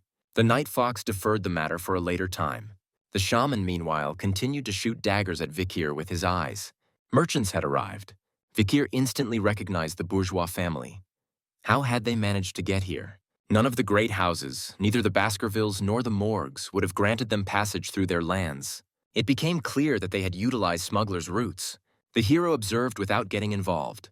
While the details of market manipulation are likely of little interest, here is what he witnessed. The merchants were trading common imperial goods, food and basic necessities, for rare local resources. They were shamelessly exploiting the fact that the barbarians were unaware of the true market value of their goods. Vikir could have revealed this deception, but doing so would have risked exposing his own identity. His restraint snapped when a little girl from the tribe attempted to trade for a glass sphere that she believed would bring her sweet dreams. She offered a rare and highly nutritious sun beetle in exchange. The merchant merely grimaced in disgust and swatted the creature from her grasp. Then, switching to the imperial tongue, he remarked that the girl was quite attractive and would fetch a good price if sold into slavery. This transaction did not proceed. Vicar stepped in. It wasn't just this one horrific act. He exposed the entire operation. The merchants had been swindling the Balac people by taking advantage of their trusting nature. The protagonist was perfectly aware of the actual cost of the goods, but there was more. The supposed dream sphere was nothing but an ordinary ball filled with holes and laced with narcotics, a substance outlawed throughout the empire. Ayan grasped the situation, and a wave of rage washed over her. An arrow, propelled by her fury, found its mark in the merchant's shoulder. Those scoundrels fled, but no one gave chase. Ayan knew that if you injure one animal in a pack, it will invariably lead you back to the rest. And that is precisely what occurred. The traitors made their way back to their smuggler associates. They would not, however, escape justice. A single fate awaited them: complete annihilation. The mercenaries, accompanied by the merchants, began their search for the Balac people, but it was a futile effort. The barbarians had spotted their adversaries long before they were even aware of being watched. The only thing that gave away their position was the faint glow of a cigarette. Ayan commanded her fighters to aim exclusively for the head. Vicar, meanwhile, was setting his own strategic move into motion. Barrels had been suspended above the mercenaries' heads, and not without reason. The moment flaming arrows struck them, the oil within detonated. The Balac warriors fought without mercy, but one merchant remained apart from the battle. It was this man that Vicar hunted down. In a panic, the man began screaming that he couldn't be killed. He brandished a piece of paper bearing the official seal of the Consul of Underdog, a permit for trade. He further asserted that the document had been signed by Vicar himself. The protagonist was flabbergasted, as he had most certainly not granted any such permission. The witness to his true identity did not survive for long. Vicar dispatched him quickly and then fled with Ayan. The mercenaries were baffled as to why the Balac forces were suddenly retreating and decided to give chase, intending to cut them down. This, however, was not to be. She had awakened. Madame Octopus arrived just as Vicar had anticipated. Furthermore, his fiery strategy had worked flawlessly. He was now officially acknowledged as a great warrior of the Balac tribe. Without any hesitation, Aquila granted him permission to bathe in the hero's spring. Shaman Akaman did not even spare him a glance. The merchant's words, however, continued to trouble Vikir. He had claimed their trade was sanctioned by the shaman himself. It was obvious that something was amiss, but he chose to address it later. First, he would rest. The waters of the spring had the ability to purify mana and mend internal injuries. While this place could not be compared to the River Styx, it at least lacked any age restrictions. To add to the situation, Ayan decided to join her former slave for a swim. The girl showed no concern that her presence might diminish the effectiveness of the ablution. She was preoccupied with another matter. She intended to make Vikir her own. The conversation between them flowed easily. This continued until Vikir abruptly asked Ayan how she preferred to be addressed. By her name, or simply as slave. Her ambiguity was beginning to annoy him.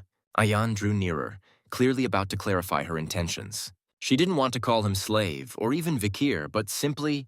Her answer, however, was never voiced. A throng of small barbarian children burst into the spring. The matriarch had ordered that they be allowed to bathe here, as their bodies had been weakened by the imperial drugs.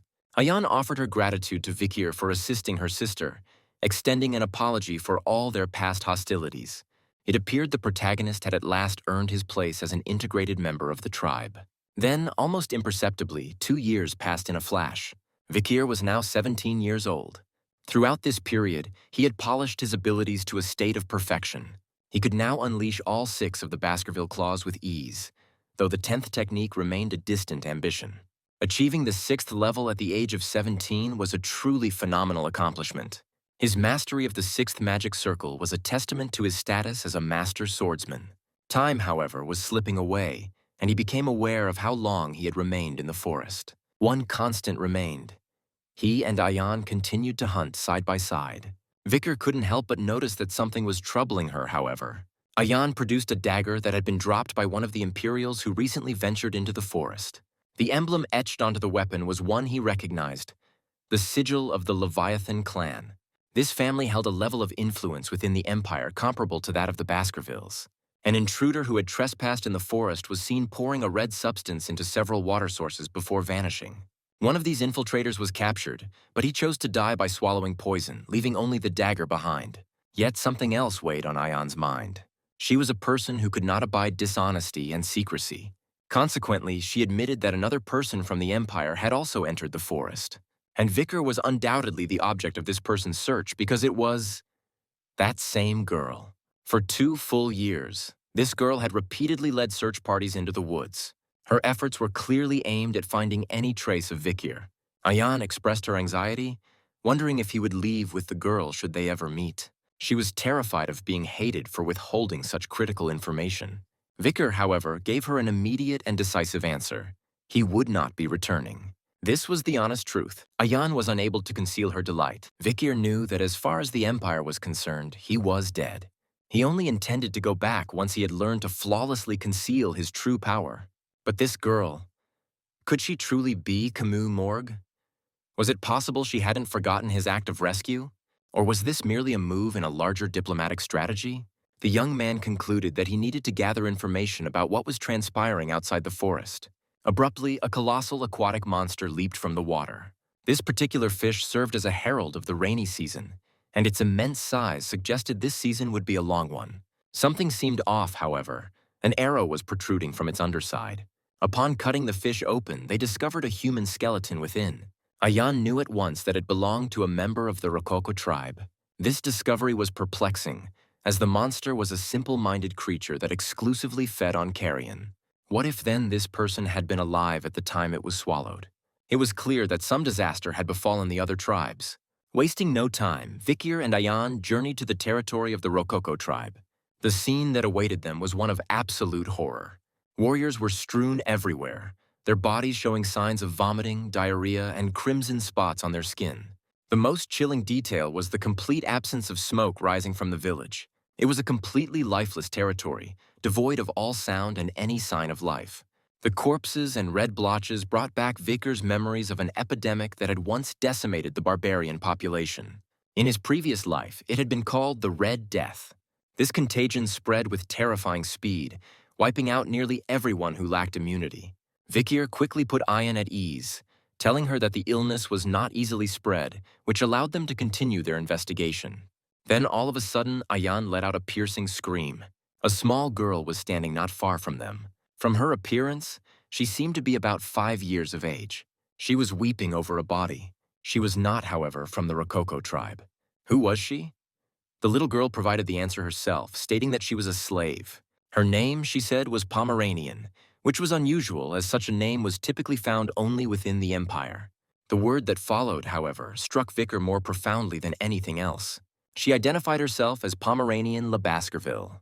It is time for you to understand more about the Baskerville clan's naming conventions. Van is used for members of collateral branches.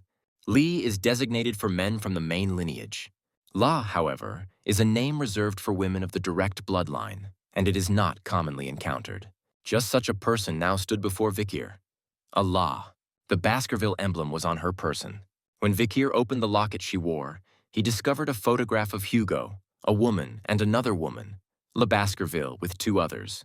Unable to control his reaction, Vikir aggressively demanded, "Who are these people?"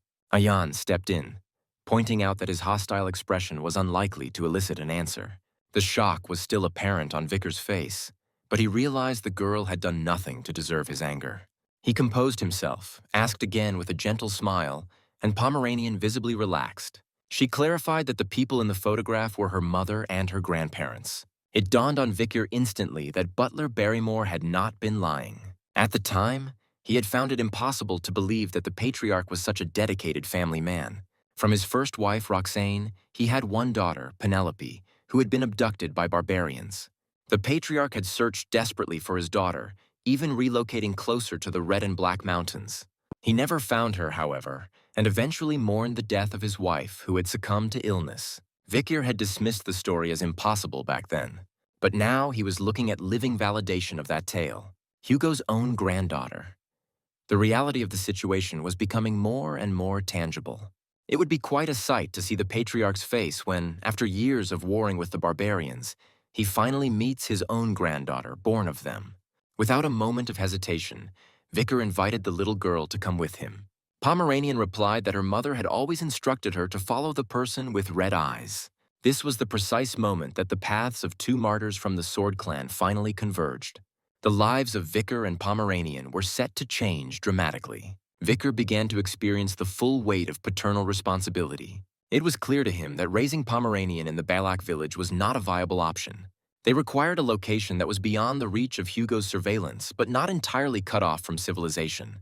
He already knew he would need to make a significant request of Chihuahua. First, however, he had to speak with the matriarch.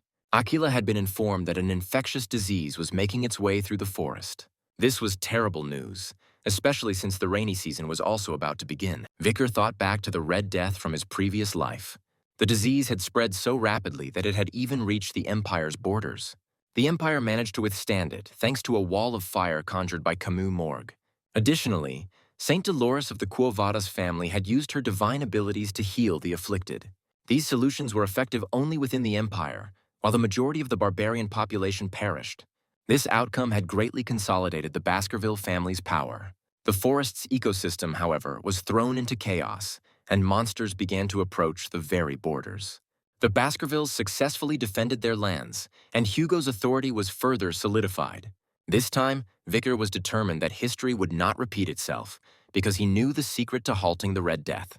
Following the news of the Red Death, the most compelling events began to unfold. The young man demonstrated a simple yet vital truth to the barbarians. If a living thing is submerged in the tainted water, its body will slowly develop spots. If the water is boiled first, however, no such problems occur. Even the matriarch was grateful that the protagonist had so freely shared this valuable piece of information. Thanks to his knowledge, they could now see a path forward. It was too soon to let their guard down, however. The disease could enter the body through the eyes and mucous membranes and was also airborne. The morning mist was particularly hazardous, and with the approaching rainy season, the danger would only escalate. Consequently, there was only one viable course of action. They had to relocate the settlement. The shaman immediately protested, arguing that they could not abandon the lands of their forefathers. Vikir, however, had a strategy that would allow them to stay within their territory.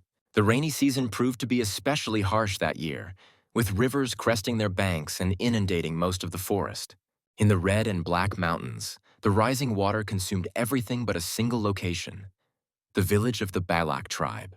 These masterful artisans had relocated their dwellings high up into the trees, placing them beyond the reach of even the most torrential downpours. This remarkable feat was only achievable because of Vikir. Suddenly, however, a pair of eyes glowed from the watery depths.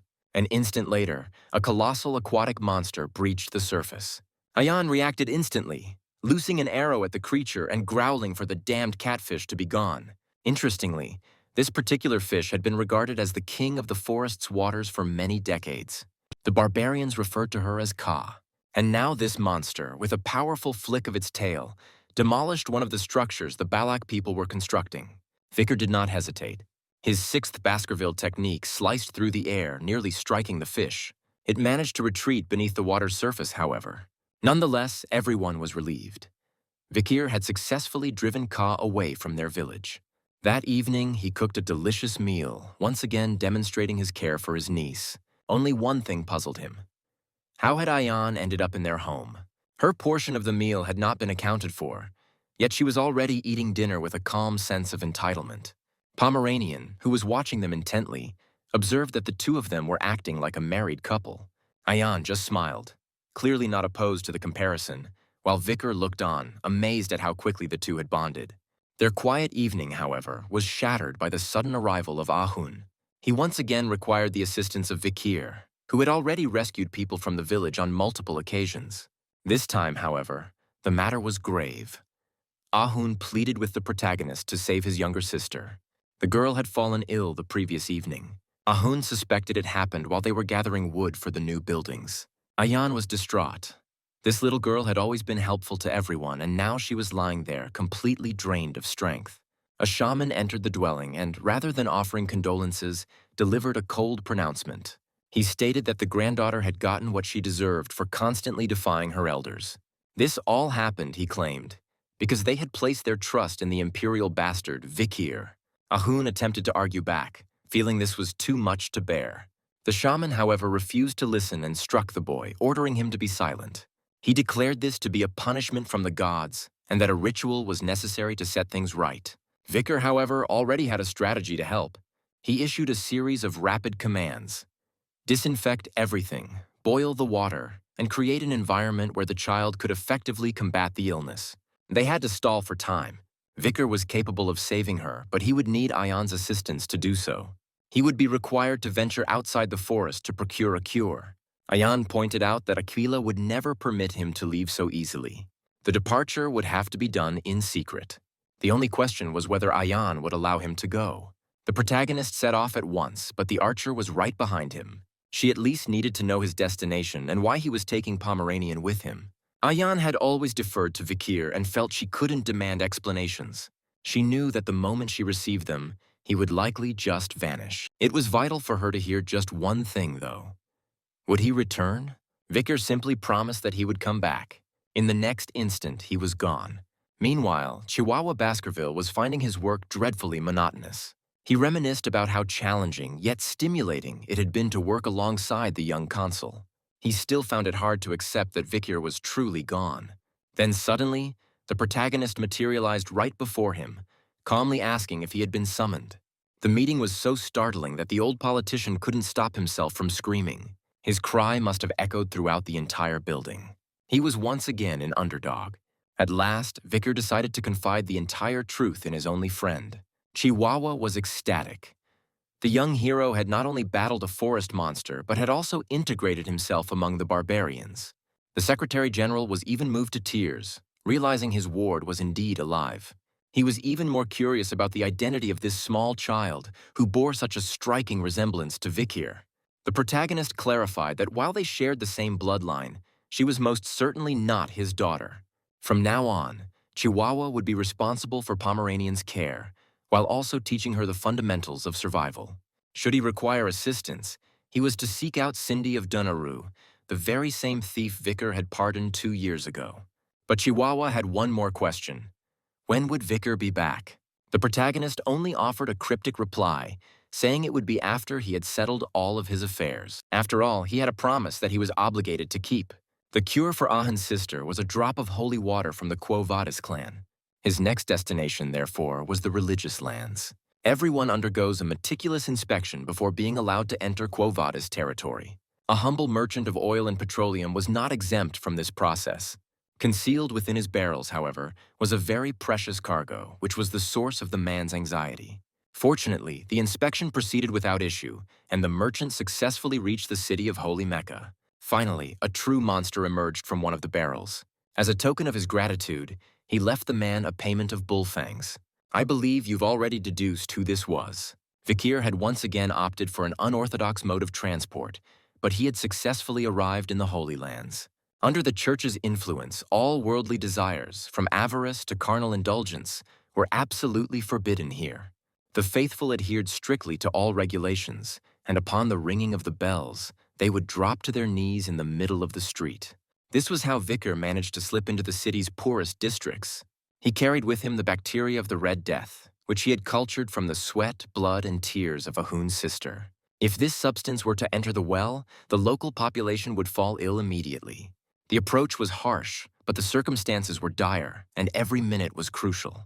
Suddenly, 3 boys caught sight of him. They immediately picked up on the danger emanating from the stranger. Vikir, however, was unfazed. He addressed the children and sternly commanded them to remember his words. "This well is cursed. Anyone who drinks from it will surely die. Spread this message to everyone." The children were terrified and, without needing to be told twice, ran off screaming that a ghost had cursed the well. The young man was satisfied. Now the children would certainly avoid the water and remain uninfected. As a final touch, he left behind the dagger of the Leviathan clan, a group known for its deadly poisons. The Holy Family and the Poison Clan had a long-standing feud, so this act was sure to spark another major conflict. With all preparations in place, it was now possible to pay a visit to St. Dolores. A large crowd had formed around Dolores's palace late in the evening. The wealthy and the courtiers were pleading with her to open the gates and cure their ailments.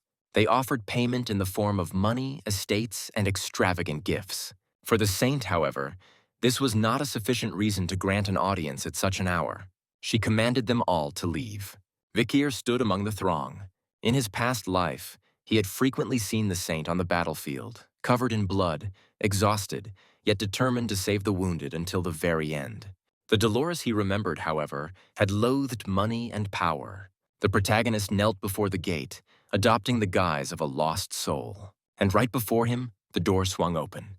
A pleasant female voice from within inquired how he had lost his way. Vicar replied immediately that he had come to report on an epidemic that was spreading through the poor districts. The voice, however, suddenly accused him of falsehood. Knights appeared on the balconies, and their commander, Pedro Vadas, announced that the lost lamb was speaking with too much aggression.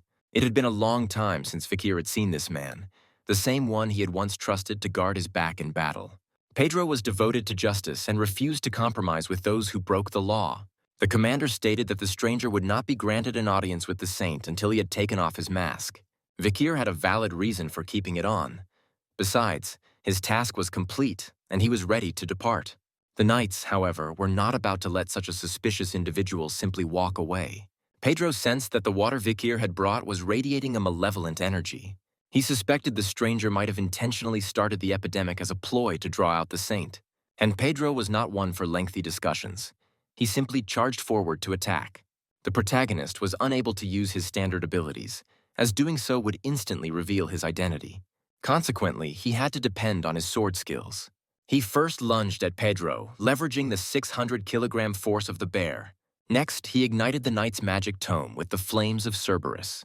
And finally, with a display of incredible strength, he launched his adversary directly into the fountain. The other knights were in disbelief that Sir Pedro had been defeated by some unknown person. The confrontation was abruptly halted, however. St. Dolores herself had come out to meet the lost lamb. To her, however, he looked more like a small, scraped-up puppy.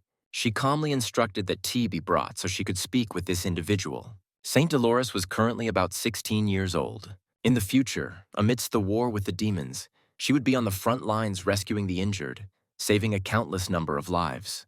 During that time, every martial artist, Vicar included, held her in high esteem. The girl explained that she had been under a great deal of stress lately. She had been attending the Colosseum and was trying to rest at home during the holidays. Nobles and merchants, however, relentlessly sought her out at all hours. They were all suffering from ailments caused by drugs or sexually transmitted diseases and were undeserving of divine intervention. Justice, fairness, and mercy were the will of God.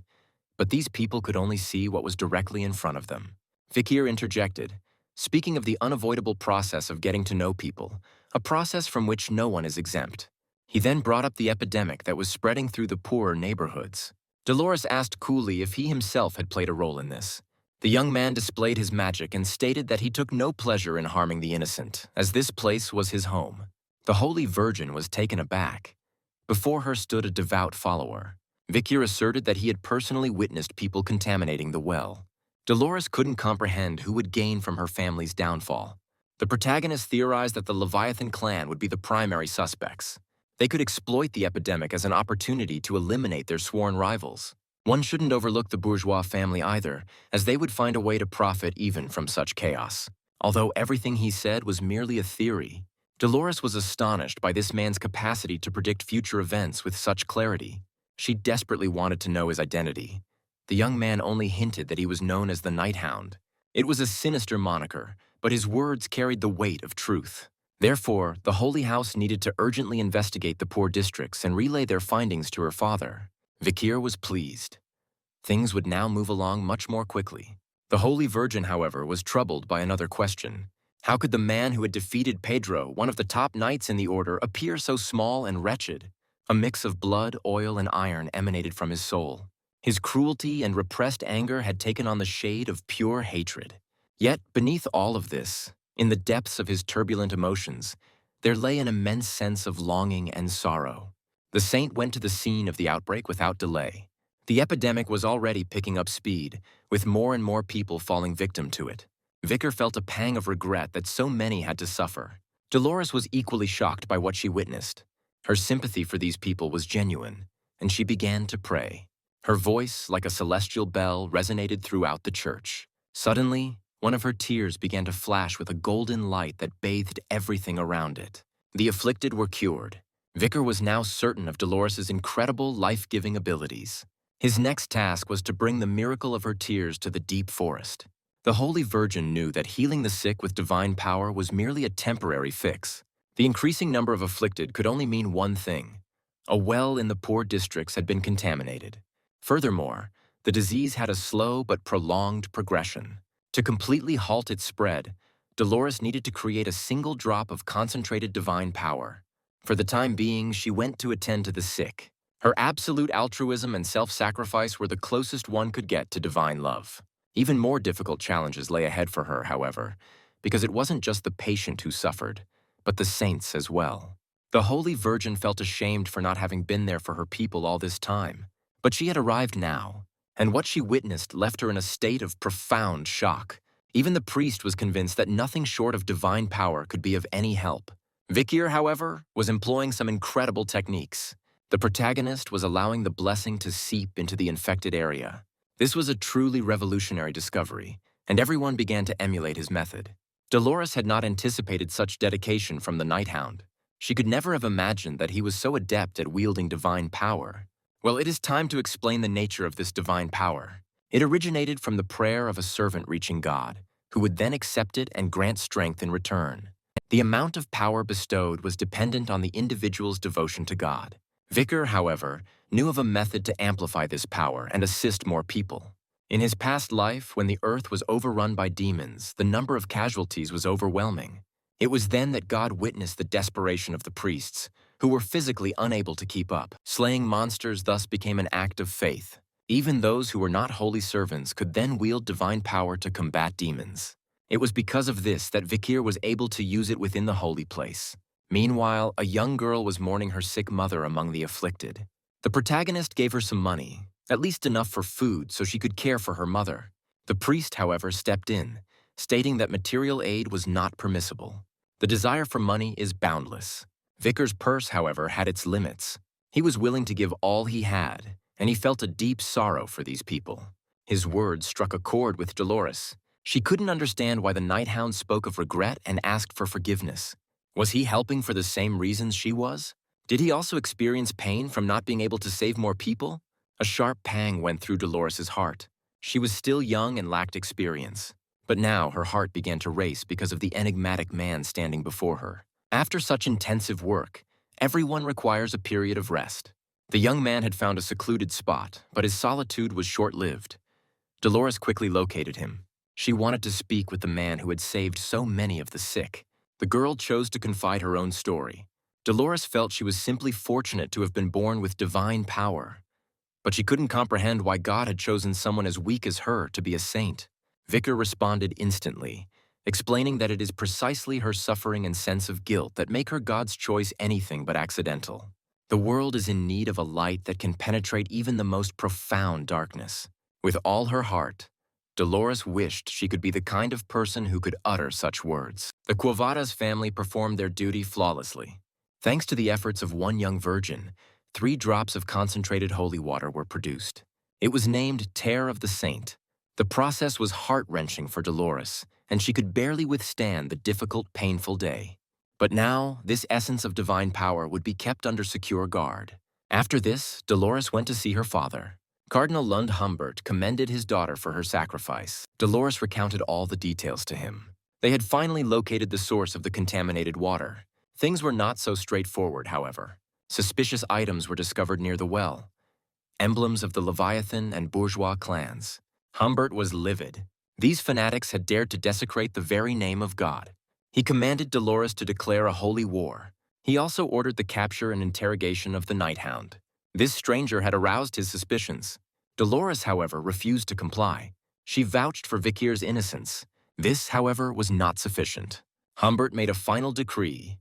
He would find and question this stranger himself. The paladins had already been dispatched to search for the night hound. Soon, the cardinal received some troubling news.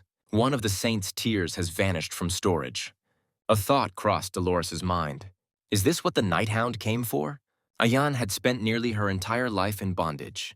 Kidnapped as a child, she was forced to fight in arenas, transforming her into a mere instrument for generating profit.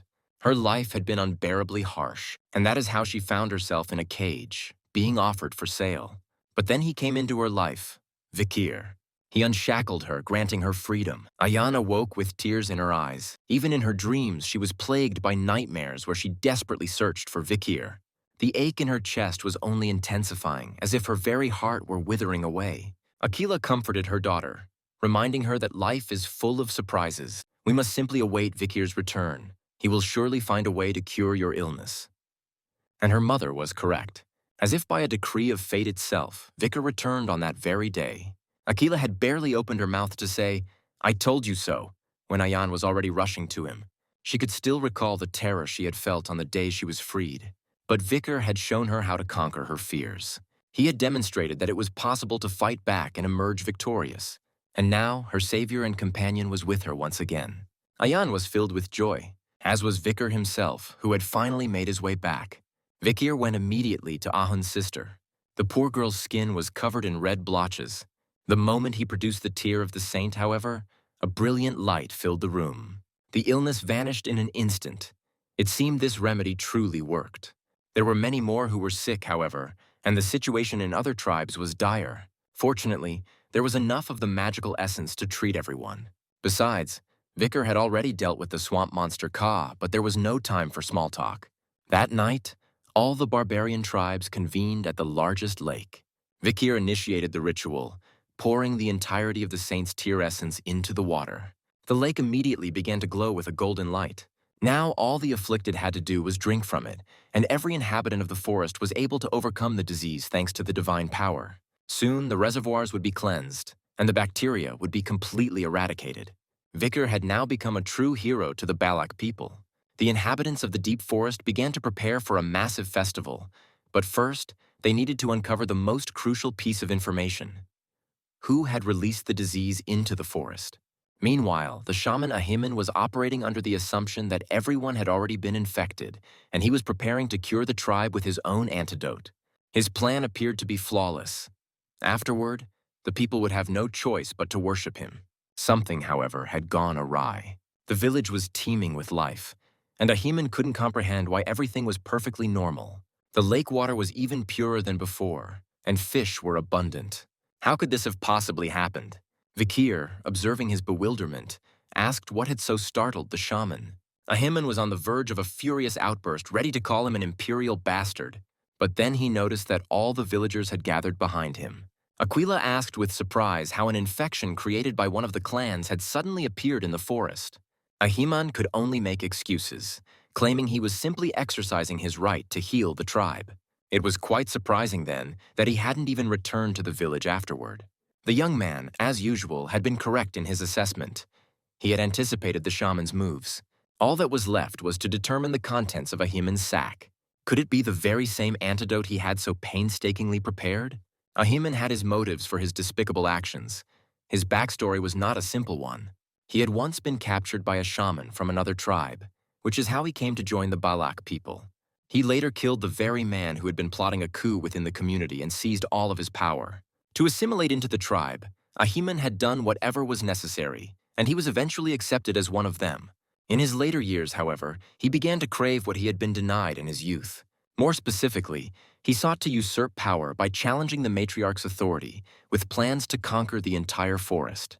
Now, however, he was trapped, and everyone was demanding to see the contents of his bag. Ahiman, being a crafty individual, seemingly dropped it into the river by accident. The young man had been right again, but now they lacked any proof that the shaman had actually been carrying the antidote. To establish Ahiman's guilt, it was decided that an Iliad would be held. This was an ancient method of conflict resolution where the Balac people would side with the victor and declare the loser guilty. Tradition was unbreakable, so the duel was to be held at once. And it appears this confrontation is fraying the nerves of even the most stoic observers. The Iliad was conducted within a warrior's circle upon the sacred mountain, the final resting place of the Balac ancestors. With all the barbarians supporting Vikir, Ahiman found himself in a profoundly unfavorable position. Consequently, he summoned his skeletal warriors without a moment's delay. Their purpose was to cover his blind spots while the shaman himself circled, awaiting an opportune moment to strike.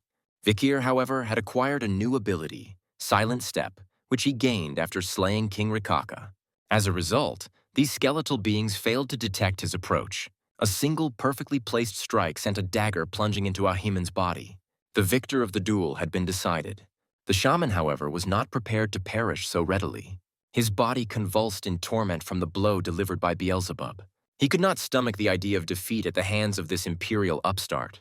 With his fading strength, he traced a rune on the ground using his own blood. Threatening clouds gathered around the sacred mountain as a violet luminescence filled the air. A disquieting energy rising from the graves put Aquila and Ion on high alert. Vikir was also at a loss to understand the situation. His strike should have been lethal. Ahiman, with the fervor of a madman, began muttering strange incantations. Vikir drew back his arm to deliver the final blow once and for all. An arrow, however, suddenly landed at his feet. The shaman rasped that the ancestors themselves would now render judgment. It was time for the dead to settle this conflict. The events that follow are even more startling, so brace yourselves. This mountain was home to countless graves, and now all the ancestors had risen to stand against the living Balac tribe. Yet, they had one crucial figure on their side. Aquila immediately gave the command for everyone to brace for a ferocious engagement. Her arrows were merciless. A single shot could obliterate even undead who wielded swords with the skill of high-ranking masters. The Night Fox Aquila was truly a magnificent sight to behold. Vikir and Ion, however, were tasked with an equally vital mission: to run down Ahiman. The shaman's flight was not without reason. His adversary was the brilliant Aquila, the most powerful leader in the tribe's history. Even she, however, might not be able to contend with what he was about to unleash. Ahiman commenced the performance of a cryptic ritual. Ion was not inclined to wait and intended to kill him on the spot. Her arrow never reached its target. The ritual had already concluded. The old legends had not been mere stories. The being who slumbered alone in the deep forest had finally stirred. It was the divine archer Adonai. The young man understood at once. This was the figure from the Balac legends. His very first arrow shot directly toward our two heroes. Vikir managed to deflect it using Beelzebub. The arrowhead, however, grazed Ion's leg, inflicting a wound that smoldered with black fire. It behaved like a potent poison. It would seem the legends were accurate. Adonai's bow was fashioned from the remnants of Madame Octopus's limbs. The circumstances were rapidly deteriorating. And of course, Vikir felt compelled to shield Ion from harm. Meanwhile, the shaman commanded his immortal archer to eliminate everyone. That arrow, however, never found its mark. Aquila caught it with her bare hands. The chieftain had business to discuss with Ahiman. Aquila's arrival was purposeful.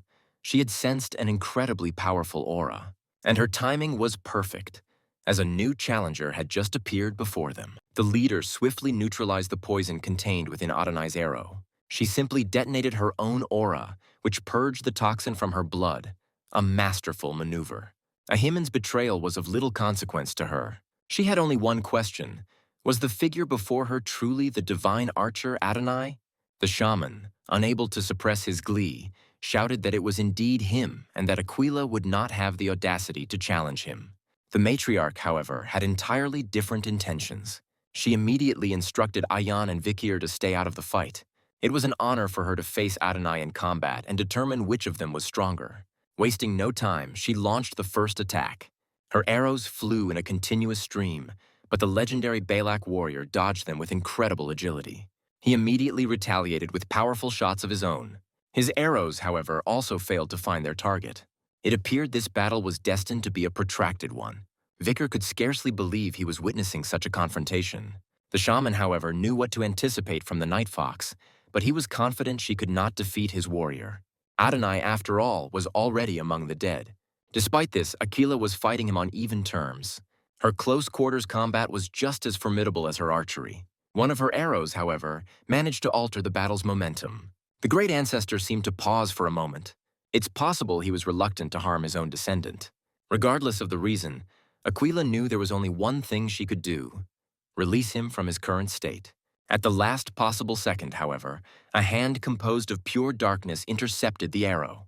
It was Adonai's own body, which had resisted the shaman's spells until the very end. With Ahiman now in peril, the divine archer was compelled to fight with his full power. The divine archer's deceased form began to transform. This was no longer Adonai. A truly demonic entity now stood in his place. Monsters of A-rank classification that inhabited the forest began to gather around. It took Adonai only 3 arrows to annihilate them all.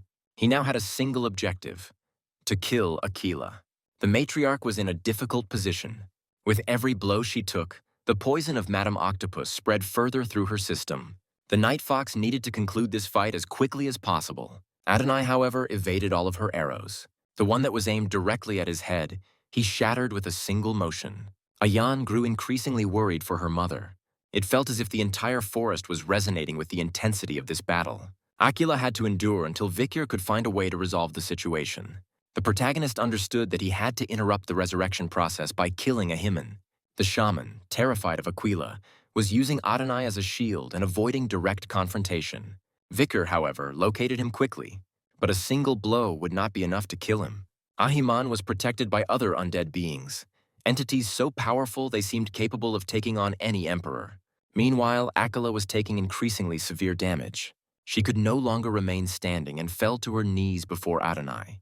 The shaman cried out that he would soon be the master of this forest. That, however, did not come to pass.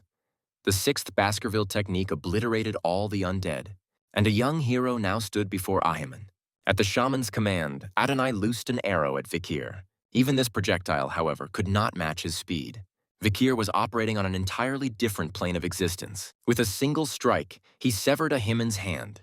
His next move was to slice the shaman's body into pieces. Adonai's body started to disintegrate. The dark magic's hold over the divine archer was finally broken.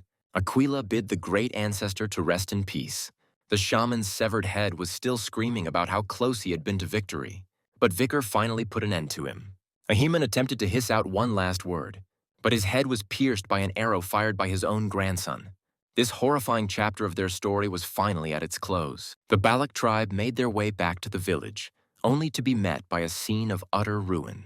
Ahun's sister explained that while they were engaged in battle, Madame Octopus had appeared and gone on a rampage. And this was no coincidence. It became clear that Ahiman had arranged for her to show up at the precise moment of the battle. Aquila could barely keep her fury in check. Despite her grave injuries, she issued commands that were clear and intelligent. Even Ayan's wolf had been hurt. The poor creature had injured its paw.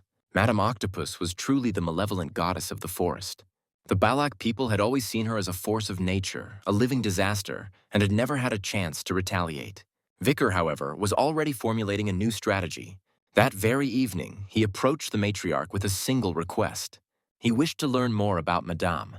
He had already compiled information about this giant spider. One crucial question still lingered, however. Why were all the tribes so terrified of her, and why hadn't they ever tried to band together to defeat her? Aquila spoke of ancient records detailing Adonai's battle against Madame. It was a conflict between the god of light and the evil goddess, and he had succeeded in piercing one of her legs. This, however, was merely the start of his despair. The more claws Adonai severed, the faster they regenerated on Madame. They grew back even stronger, and eventually even his arrows could no longer penetrate her hide. According to the records, everyone who participated in that battle ultimately succumbed to her poison. Aquila warned him that to attack Madame would be an act of suicide. Adonai, however, but when dealing with a powerful monster, the rules of engagement change. If he can identify this monster's vulnerability, he is certain he can kill it. The young man embarked on a true adventure, conducting surveillance on Madame Octopus. Several days of observation yielded significant results. He determined that the spiderling hunted at a specific time, which gave him a 2-hour window of opportunity.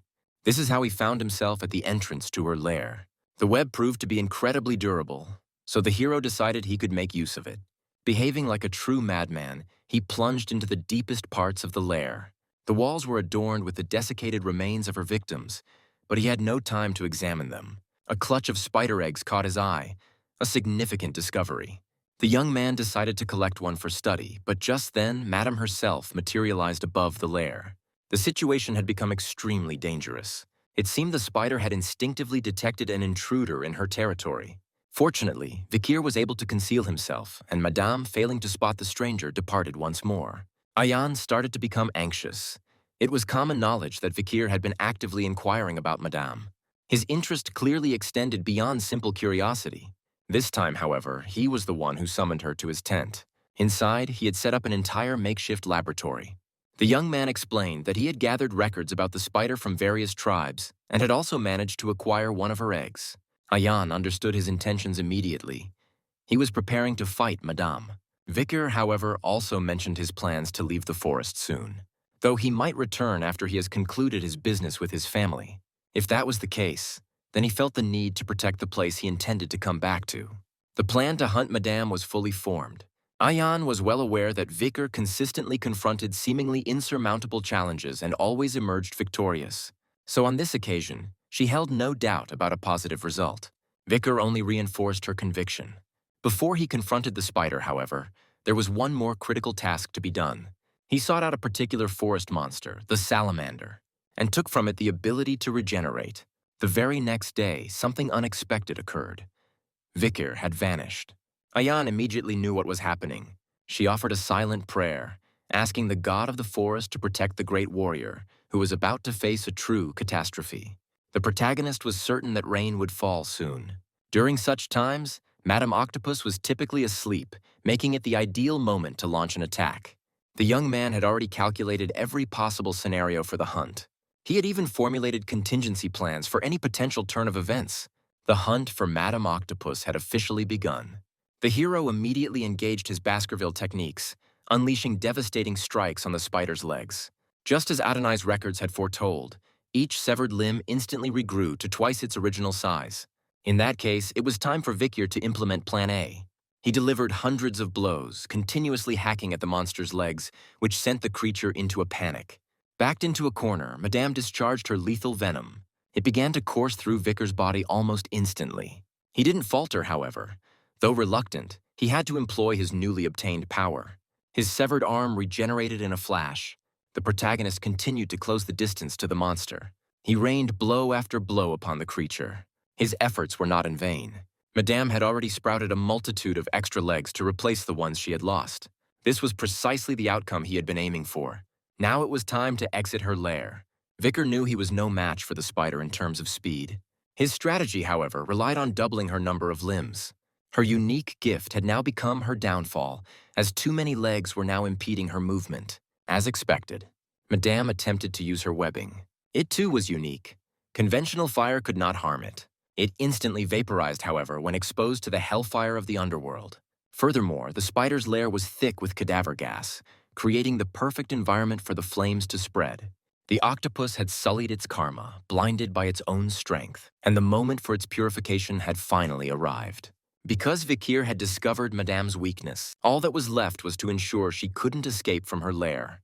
The excessive number of legs prevented the creature from moving effectively, and without her web, an escape was out of the question. The strength of its shell was irrelevant. As long as it lived and breathed, the heat and smoke swirling in the air would gradually cook it from the inside out. Now he only had to wait for the spider's demise to claim its abilities. Suddenly, however, the mountain itself split apart. Madame had destroyed her own lair and broken out. She was now spraying poison into the sky like a celebratory firework display. The young man surmised that the monster was unable to locate him. The fire had burned away her eyes and the sensitive hairs on her body. The collapse of the mountain had also pushed her body to its absolute limits. Her shell was now riddled with deep fissures, which meant the task could still be accomplished. The protagonist took aim at one of these cracks and struck with a Baskerville technique. The force of the blow sent him reeling backward. But then, something peculiar happened. Something around Madame seemed to tear, and in the next moment, Vikir could see her eyes. He had made a miscalculation. It appeared the spider could shed its old exoskeleton, along with its extra legs, thereby restoring its body. Vikir understood at once. There was no time for delay. The battle had to be concluded immediately. But then he heard a strange voice. Someone asked mockingly why he was even bothering to fight this monster. It was, after all, to his benefit. He should have departed the forest long ago and focused solely on Hugo. Vengeance was his only true motivation. What's more, the soul admonished Vikir for becoming foolish and slow. It insisted that all he needed to do was recall his hatred for Hugo, the sensation of the Patriarch slitting his throat. The soul had emerged to reignite the same desperation he had felt in his past life. But now he had ruined everything. The murder of Hugo and the annihilation of the Baskerville family. These were the sole objectives of his existence. Even in his previous life, he had attempted to defy Hugo's commands. In the end, however, he had walked the path his chains had laid out for him. He was nothing more than another conditioned hound. Vikir shouted that these thoughts were not his to be burdened with. Neither Hugo's directives nor his own thirst for revenge. No one else had the authority to control him. Following his execution, he had no intention of living like a bloodhound on the scent of its prey. He was filled with regret for the decisions he had made in his past life. What he truly desired was something entirely different. Freedom. He came to the realization that he only wanted to live on his own terms. He yelled at himself to get up and fight so that he would never again be controlled by anything. And just then, arrows struck Madame's legs. Warriors were standing on the mountaintop. Ayan shouted that the damned spider would not dare to touch her candidate for a husband. The Balac tribe had come to fight at his side. The warriors genuinely wanted to aid the hero of their forest. Vikir was, of course, angry that Ayan had disobeyed him, but it was because of her that he had survived yet again. Mustering all his strength, he landed a powerful strike on the crack in Madame's shell. It was still not enough. The octopus was struggling frantically. The hero had it cornered. He could not afford to stop now. Aquila had always viewed Madame as a natural disaster and had never even considered trying to destroy her. But the young warriors had shown her how to conquer fear and to challenge what seemed impossible. The Night Fox would do this even if it meant reopening her own wounds. For the sake of the warriors who fought with such courage, she would clear a path for them. Her arrow flew with incredible speed and pierced Madame. Vikir charged into the attack instantly. His assault was filled with a wild frenzy. He maniacally employed every single Baskerville technique. It was as if he were shattering the very chains that had bound him for so long. All this time, Vikir had been inside Madame, and only now had he succeeded in breaking free, leaping out of her eye. The spider slowly collapsed to the ground, and the poison from her blood seeped into Vikir. It appeared that after so many attacks, the monster was struggling to retain its life force. He had to act quickly to purge the poison. Vikir unleashed Beelzebub into the spider's body. The sword completely consumed the essence of this monster. After that, he was discovered on the ground. He was intact, though utterly spent. Ayan's face was alight with joy, though she was also deeply concerned for him. The celebration went on for an indeterminate number of days. The Balac people were prepared to commemorate this victory for all time. After slaying Madame, Vikir had managed to access the 7th technique of the Baskerville family. Even though he lacked the necessary skill for it, Hugo currently possessed it at the highest level of mastery, while Vikir's was still in its nascent stage. He had, however, undoubtedly grown much more powerful. It is time for you to go back to your clan. The choice had been made. The matriarch herself granted the hero of their forest permission to depart. He had become a member of their family, which meant the bond between them would not fade, even with distance. At all times and in all places, he would remain a commander of the Balac tribe, a fact that should not be forgotten. That, however, was not the most important matter. Ayan had not come to see him off. All the Balac people would await his return, but she had vanished. A young archer, however, was already waiting for him in a nearby field. Ayan had wanted to say her farewells in private and had even prepared a parting gift. It was a new bow, the very same giant one that Adonai had used. She had modified it so that Vikir would be able to wield it. Around his neck, she placed a broken chain, a token signifying that he was no longer a hound but had become a free wolf. Ayan silently leaned in close to him, and then she gave him a farewell kiss. Her eyes were brimming with tears. They parted ways, but it was not a final goodbye. One day, our hero will surely return here. Vickers' first stop was the same fortress he had visited 2 years prior. This was the last place he had seen Camus Morgue. A colossal golden statue stood in the center of the village. A guard unexpectedly approached the young hero, warning him not to lay a hand on the monument. It turned out the statue had been erected to honor the hero who had saved the Morgue family. The Hound of Baskerville. The protagonist was dumbfounded. Following this, he made his way to the local tavern. His enigmatic presence immediately drew the attention of the Morgue triplets. The girls began shouting for the stranger to stop ignoring them and come over. Vickers was then ordered to lower his hood. He had, however, already intended to announce his return, so there was no reason to remain concealed. When the hero showed his face, the triplets were frozen in awe. A truly handsome man stood before them, and only one of the guards recognized him immediately as the legendary hero Vickers. The next day, the sisters dispatched a messenger owl to the Baskerville family. Before his departure, however, Vickers wanted to inquire about Camus' well-being. He learned that she was currently engaged in training behind closed doors. The girl had abruptly departed the Hall of Light and moved to the Hall of Darkness, where she was studying magic. This news troubled Vickers, as in his past life, Camus had a poor relationship with the head of the Hall of Darkness, a man known as Snake. It seemed this was another event he had inadvertently altered. The protagonist requested that they relay a message to her, to leave the Hall of Darkness and arrange a meeting with him. The news of the great hero's return spread with the speed of wildfire. It appeared that the entire empire was now aware of it. Most importantly, however, Patriarch Baskerville had now also received the news. This time, Vickers entered Chihuahua's office through the front door. The vice-consul had finally made his way back to Underdog. Pomeranian was overjoyed to see her uncle once more. The girl proudly presented a small mouse she had captured, and Chihuahua reported that thanks to Cindy, all the city's problems had been resolved. There was one issue, however, that she had been unable to fix. Recently, children from the poorer districts had been vanishing without a trace, one by one. These were clearly not kidnappings for ransom, as there had been no contact with the parents. It seemed as though the children were being taken by monsters. There was no concrete evidence, but Chihuahua was sure that a single individual was behind it all. Suddenly, a terrible thought occurred to Vickers. This series of disappearances in Underdog was distressingly similar to the situation he would be accused of in a few years' time in his past life. These events were connected in some way. His train of thought, however, was interrupted by Pomeranian. She pointed out that the mouse she had caught earlier had somehow returned to life. Vickers and Chihuahua were frozen in shock. The protagonist quickly grasped the situation. The child had drawn upon mana from another dimension. It turned out she had acquired this skill quite recently. In the Baskerville and Morgue families, children did not begin practicing magic until they were at least 8 years old. Yet the 5-year-old Pomeranian was already manipulating mana from another dimension, a rare and almost imperceptible form of power. She was a true prodigy in the art of black magic. If Hugo were to learn of this, he would have her executed without a moment's hesitation. The Patriarch was all too predictable, and their paths should never be allowed to cross. Suddenly, Chihuahua was handed a letter. The news it contained was not good. Hugo was already on his way to Underdog. A long silence hung between Vickers and the Patriarch. The protagonist had quickly hidden Pomeranian in the adjacent room, praying that everything would be all right.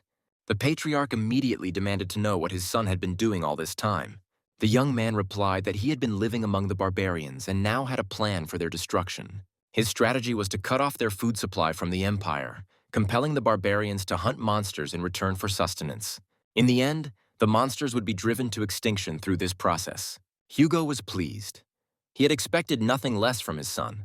For the first time in a very long while, a smile graced his lips. Even the butler had not seen such an expression since the day of Vickers' disappearance. Of course, the protagonist had no desire for the Balac people to suffer at the hands of the Baskervilles.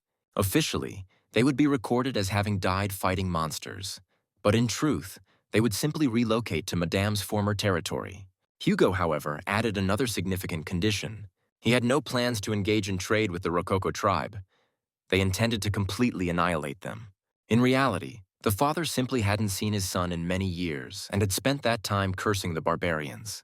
So now, he did not want Vickers to risk his life on the front lines again. The diplomatic advantages the Baskervilles had gained were no longer of any importance to him. Vickers expressed his gratitude for his father's concern. All of a sudden, Pomeranian burst into the room, frightened by the thunderstorm outside. Hugo shot to his feet abruptly. His face. Hugo didn't even realize that the familiar cold mask he always wore had slipped from his face. For the first time in many years, a genuine emotion flickered in his eyes. For just a second, he thought he was looking at Penelope. Vikir immediately stepped in, urging his father to remain calm. In a steady, even voice, he explained that the girl was merely a child from one of the border tribes and had no connection to their family. Hugo finally composed himself. Yes, his daughter couldn't possibly be this young. After taking a deep breath, the Patriarch decided not to stay any longer.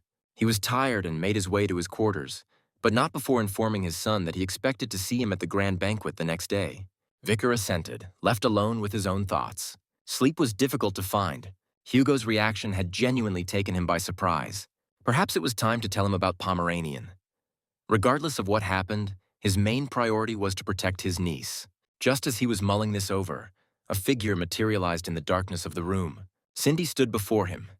They hadn't seen each other in quite some time, and her appearance seemed to be for a reason. The girl had brought the information he had requested. It was the guest list for the following day's banquet. In addition to Hugo, his two brothers were expected to be in attendance. The first was Boston Terrier, whom we know as the commander of the pit bulls. The second was Gray, the commander of the mastiffs.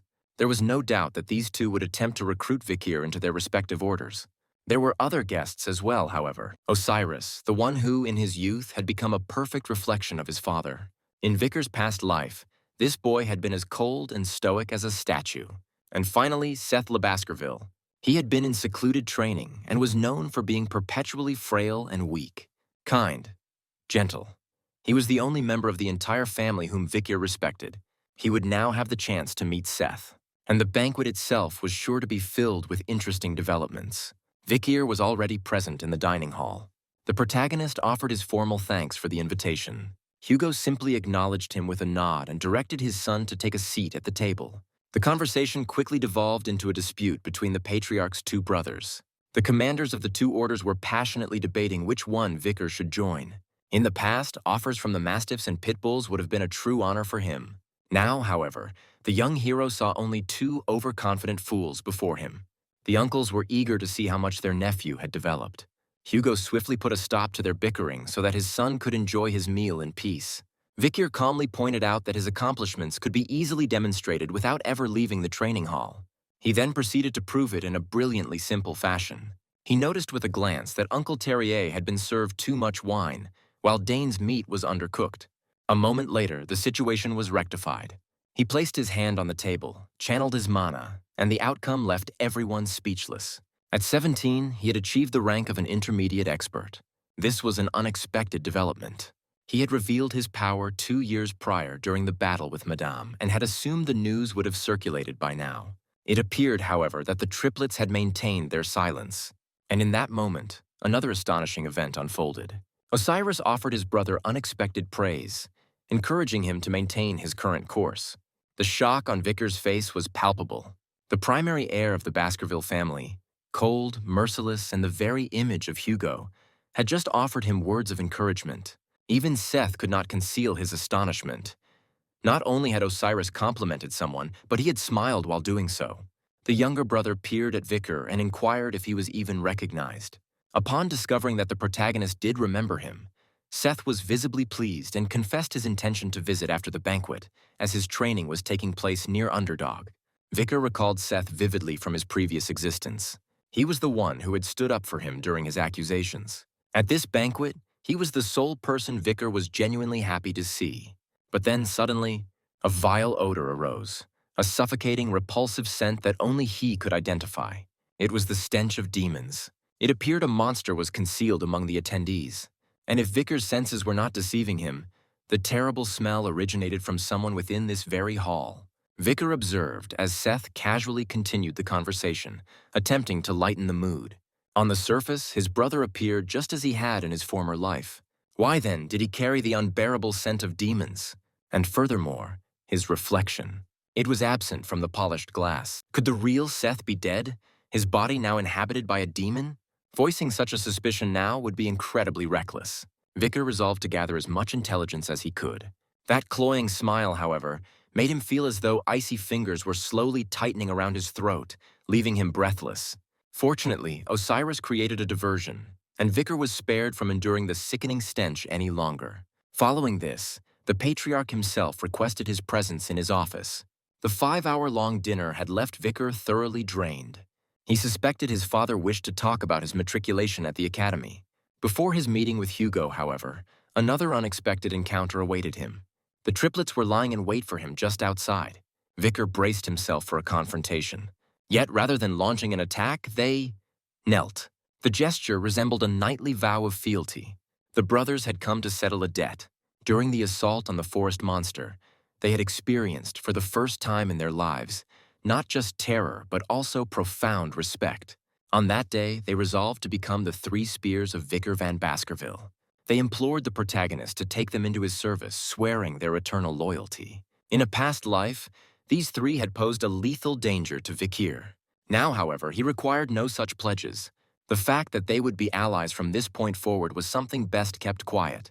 The triplets were ecstatic to have their wish granted. Vicar's mind, however, was preoccupied with a single thought. The demon that had usurped Seth's body, no matter the cost, that monster had to be destroyed. But first, he went to see the Patriarch.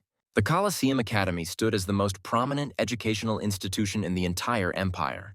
Vicar had previously walked its halls as a servant to the triplets, enduring the disdainful glances of the nobility. Those memories, however, no longer held any power over him. Hugo had honored his promise. Vicar was headed to the academy. The triplets would be accompanying him. Before his departure, however, the protagonist wished to claim his reward. The Morgue family had pledged compensation for his disappearance, but material wealth held no interest for Vicar. He desired only to hear a story. He wanted to know more about Miss Roxanne and Penelope. Hugo became guarded. If his son's inquiry was born of simple curiosity, then Vicar, however, requested that he tell the tale first and ask for his reasons afterward. It was plain to see that this was more than just idle curiosity. The Patriarch let out a deep sigh. Roxanne was the only woman he had ever truly loved, and Penelope was his most cherished treasure. Theirs was not a marriage of political alliance. She was a common girl with neither title nor fortune. Yet Hugo recalled their first encounter as if it were yesterday. It had been love at first sight. They had faced their trials as a couple. The Baskerville family had hunted them, dispatching guards, but he had fought to the death to keep Roxanne safe. Together, they surmounted every challenge, and from their love, Penelope was born. He did everything in his power to protect his happiness. Roxanne's health, however, began to decline, and she eventually departed from this world.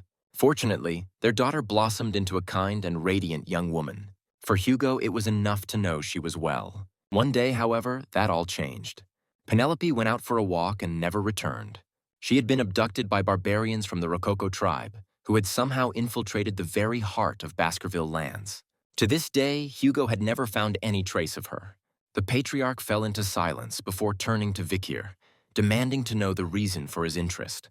The protagonist silently produced the medallion and passed it to his father. He recognized the object immediately. He had crafted it for Roxanne himself and later gifted it to Penelope. The young man then asked, "What would you do, father, if you learned that Penelope's descendant was alive?" He stated calmly, "The Patriarch has a grandson." Pomeranian then ran into the hall. When he discovered this girl among the Rococo barbarians, she had called the one who gave her the medallion mother. Vicar had expected Hugo to be utterly floored by this revelation. Would he be able to maintain his composure in the presence of his own granddaughter? Her lineage was undeniable. If she was born among the Rococo, it meant her mother had formed a union with a barbarian. It was the unadulterated truth, and Vicar wanted to witness his father's despair. This was supposed to be the moment his revenge truly began. Events, however, unfolded differently. Hugo and Pomeranian established an immediate rapport, with the girl casually calling him Grandpa. Osiris and the butler observed this exchange with pure delight. Vicar simply stood by, unable to comprehend what he was seeing. The Hugo he knew had simply vanished. What was that expression on his face? Why did he appear so genuinely joyful? This was something Vicar could not understand. This day should have been a devastating one for the Patriarch of the Baskervilles. So why was he laughing with what seemed to be true happiness? Why did he not look distraught? The butler was sincerely thankful to the young master. He never imagined he would see a smile on Hugo's face again. and Vicar couldn't grasp how he himself had been the catalyst for all of this. The protagonist stood before his father, who was now utterly exposed. Why then did he suddenly feel so powerless? Why was his resolve for revenge suddenly wavering? Even Cindy was taken aback. It was the first time she had ever seen such listlessness on her boss's face. The girl's late-night arrival was not without reason. She had already compiled all the necessary intelligence on Seth, and through a thorough investigation, she had uncovered something quite compelling. The Baskerville heir had been secretly funding orphanages under a false name. There was, however, no record of what happened to the children who were taken from those institutions. If Seth was indeed a demon, it appeared he had been abducting children for his own nefarious purposes. What was even more alarming was his connection to the case of the missing children in Underdog, a detail Vicar had overlooked. This implied that, even in his past life, he had been unknowingly in the service of a demon. Seth had always expressed sympathy for him. This just couldn't be true. The evidence, however, all pointed to the same conclusion. Seth had, in fact, been kidnapping children. He would bring them to his cave, where something horrifying would take place. The creature was feeding. Seth was one of the 10 elite demons, Andromelius. What he had already done was not enough for Seth. The demon aspired to build an entire organization dedicated to raising children like livestock. The 8th demon was, of course, opposed to this, deeming it too great a risk. Humans might discover their existence. The monster also cautioned him against broadcasting his stench, as the Baskervilles possessed an exceptionally sharp sense of smell. Seth, however, had anticipated this and had placed traps around his hideout. The 10 elite corps were supposed to be concentrating on opening the gates that would bring about the world's ruin, all in the name of humanity's destruction. With that, the 8th demon vanished. Seth, however, remained unsatisfied. Vicar was a problem, and he needed to be eliminated as soon as possible. In the meantime, Vicar was walking with Hugo. The Patriarch was well aware of the depth of his son's hatred for him. He had consistently treated his own offspring like hounds of war, dispatching them on perilous missions. His cruelty toward Vicar had begun in the boy's childhood, all driven by his desire for vengeance against the barbarians. But now, the Patriarch was asking for forgiveness and offering his sincere gratitude. This sense of relief had come about only because of Pomeranian. For this reason, Vicar could ask for anything he wished, not as a reward for a hound, but as a token of genuine appreciation. From the moment of his return, the protagonist knew that the cold, ruthless Hugo was gone. This realization, however, only pushed him further into a state of confusion. Which path should he choose? Revenge or forgiveness? First, he had one critical matter to conclude. To do so, Vicar would require the Patriarch's assistance. Meanwhile, Seth paid a visit to Pomeranian. Hugo had, in fact, given strict orders that no one was to approach his granddaughter. The second heir, however, requested that his visit be kept confidential. The girl's hair brought to mind the Patriarch's daughter. The nanny, however, immediately realized that Seth had not even been born at that time and could not possibly have known her. The demon knew at once that he had slipped up but quickly rectified the mistake by frightening her into silence. The monster spoke openly of the Pomeranian's resemblance to Hugo's daughter and wife. How amusing. If he were to kill her, how much agony would the Patriarch endure? Seth was unexpectedly cut off. Osiris appeared at the very moment his brother was alone with Pomeranian and asked with surprise what he was doing there. The demon immediately went on the defensive, claiming the nanny was gone when he arrived. Osiris knew full well that Hugo would be furious if he learned of this, so the brothers agreed to keep the matter between them. Despite the circumstances, Osiris expressed genuine concern for Seth and even offered his help. These words, however, stung the demon like poison, reaching its very core. He departed at once. Osiris let out a heavy sigh. For the first time in his life, he had openly admitted his concern. As a descendant of the Patriarch, he had always striven to emulate his father. But now, the man he had known as cold and emotionless was permitting himself to show his feelings. Osiris desired this as well, to live without the pretense of a mask, to express the emotions that churned within him. And all of this was made possible by the arrival of a little girl in the Baskerville family. Meanwhile, Seth was seething with rage. He had a perfect opportunity to eliminate Pomeranian, but the damned Osiris had unexpectedly intervened. There was still ample time, however. He just needed to find a method. Should he poison her, as he had once done to Roxanne, and stage it as an accidental death? Should he use barbarians, as he had in Penelope's case? No, this time he wanted to dispose of the last girl of the Baskerville line in the most brutal way imaginable. Suddenly, a signal interrupted his thoughts. Someone had triggered the trap surrounding his cave. Seth was instantly on high alert. Who could have found this place? Vikir entered the cave with a calm demeanor. He was keeping his promise to pay his brother a visit. The protagonist explained that he had been observing him for some time, but now he was curious. What was his brother doing in such a disorderly place? It was almost as if he were the very demon responsible for the disappearances of children in the town of Underdog. Seth seemed to light up. Could his little brother truly know everything? Vikir was surprised that the demon no longer bothered to conceal its true identity. What astonished him even more, however, was Seth's unwavering confidence. Since Vikir had arrived without backup, he must not object to being carved into pieces right now. Before he could even complete the thought, Vikir severed his hand with a single, fluid motion. A searing pain shot through Seth, as if his very soul had been torn out. What was this? How could this boy possess a relic of the great Lord of the Flies? Vikir just shook his head. This was precisely the level of knowledge he anticipated from a member of the 10 elite corps. Seth's insides recoiled even further as he detected a familiar scent in the air. The boy's soul reeked of the blood of his kin. Could he really have journeyed to hell itself? The protagonist gave him no time to contemplate. He calmly instructed the demon to awaken. He would not be allowed to die so easily. In Vikir's past life, the world had been consumed by chaos. A gateway had opened in the heavens, linking the human realm to the kingdom of demons. When they commenced their invasion, it was dubbed the Fall. The ones who had opened the gate were the 10 most powerful demons, the first to step onto Earth. During the prolonged war against the demons, Vikir had encountered one of them. The battle's outcome was tragic. Of 667 soldiers, only one survived, while 666 perished. Who could have imagined that in this life, Vikir would face one of those demons, and a full decade early? He surveyed his surroundings. Did all these skeletons belong to children? A storm of rage began to build within him. Seth noticed this at once and smugly announced that they were all inside of him now. And if Vikir was so distressed, perhaps the demon could bring them back. A sharp swing of the sword was his answer, and the demon's hand was sent flying to the ground. It regenerated within seconds, however. Seth now understood that his opponent was not to be taken lightly. His power, combined with the presence of the great Lord of the Flies relic, meant only one thing. Vikir had to be eliminated immediately. Vikir himself, however, had no intention of dying so easily. Employing the 7th Baskerville technique, he left Seth utterly astonished. The demon had no idea a son from a collateral line was capable of such a feat. Vikir, however, knew the mindset of demons. They invariably viewed humans as inferior beings and considered themselves invincible. Deceiving an arrogant monster, therefore, was a simple task. In his past life, the heroes who had sealed the demon gates had failed to locate and eliminate the 10 elite corps. But now, before the fall has even occurred, these beings are in hiding. The young man asked the demon if he would feel even a sliver of relief if he were to destroy all of his comrades and sabotage their plan. An overwhelming fear gripped Seth. He was being intimidated by a mere human.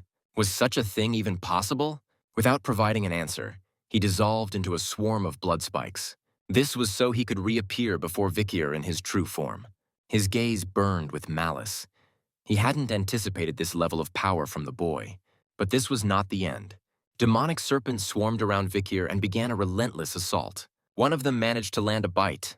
A sinister smile spread across Seth's face. That was it. His power was derived from the endless absorption of blood. This ability was intrinsically linked to the fluid. If Vikir were to lose all of his blood, he would simply perish. Vikir maintained his smile, a fact that infuriated Seth to no end. The demon couldn't fathom what could possibly be amusing about the situation. It was quite amusing to Vikir, however, how this self-satisfied monster had no idea what it was actually ingesting. Suddenly, the demon's body seemed to seize up from within. He realized with dawning horror that this was no ordinary blood. Meanwhile, Vikir theatrically activated his regeneration, further stoking his opponent's panic. The demon couldn't comprehend how a simple human could possess such a diabolical skill and a poison that could harm even demons. The only beings known to possess such a deadly toxin were a cunning spider from the Red and Black Mountains, a 9-headed hydra, and a giant jellyfish from the depths of the Black Sea. It now became clear. Madame's poison was potent enough to affect even the 10 elite corps. The spider herself, it seemed, was enraged that her venom had failed to finish off its target. That was more than enough for Vikir, however. By merging the seventh Baskerville technique with the powers of Beelzebub, he could already stand as a worthy adversary to the 10 elite core. Seth could not wrap his head around how this boy had amassed such strength. In his current predicament, there was only one course of action: flee and alert the other demons to this spy's existence as quickly as possible. But Vikir was given no respite. He was now surrounded by blood warriors.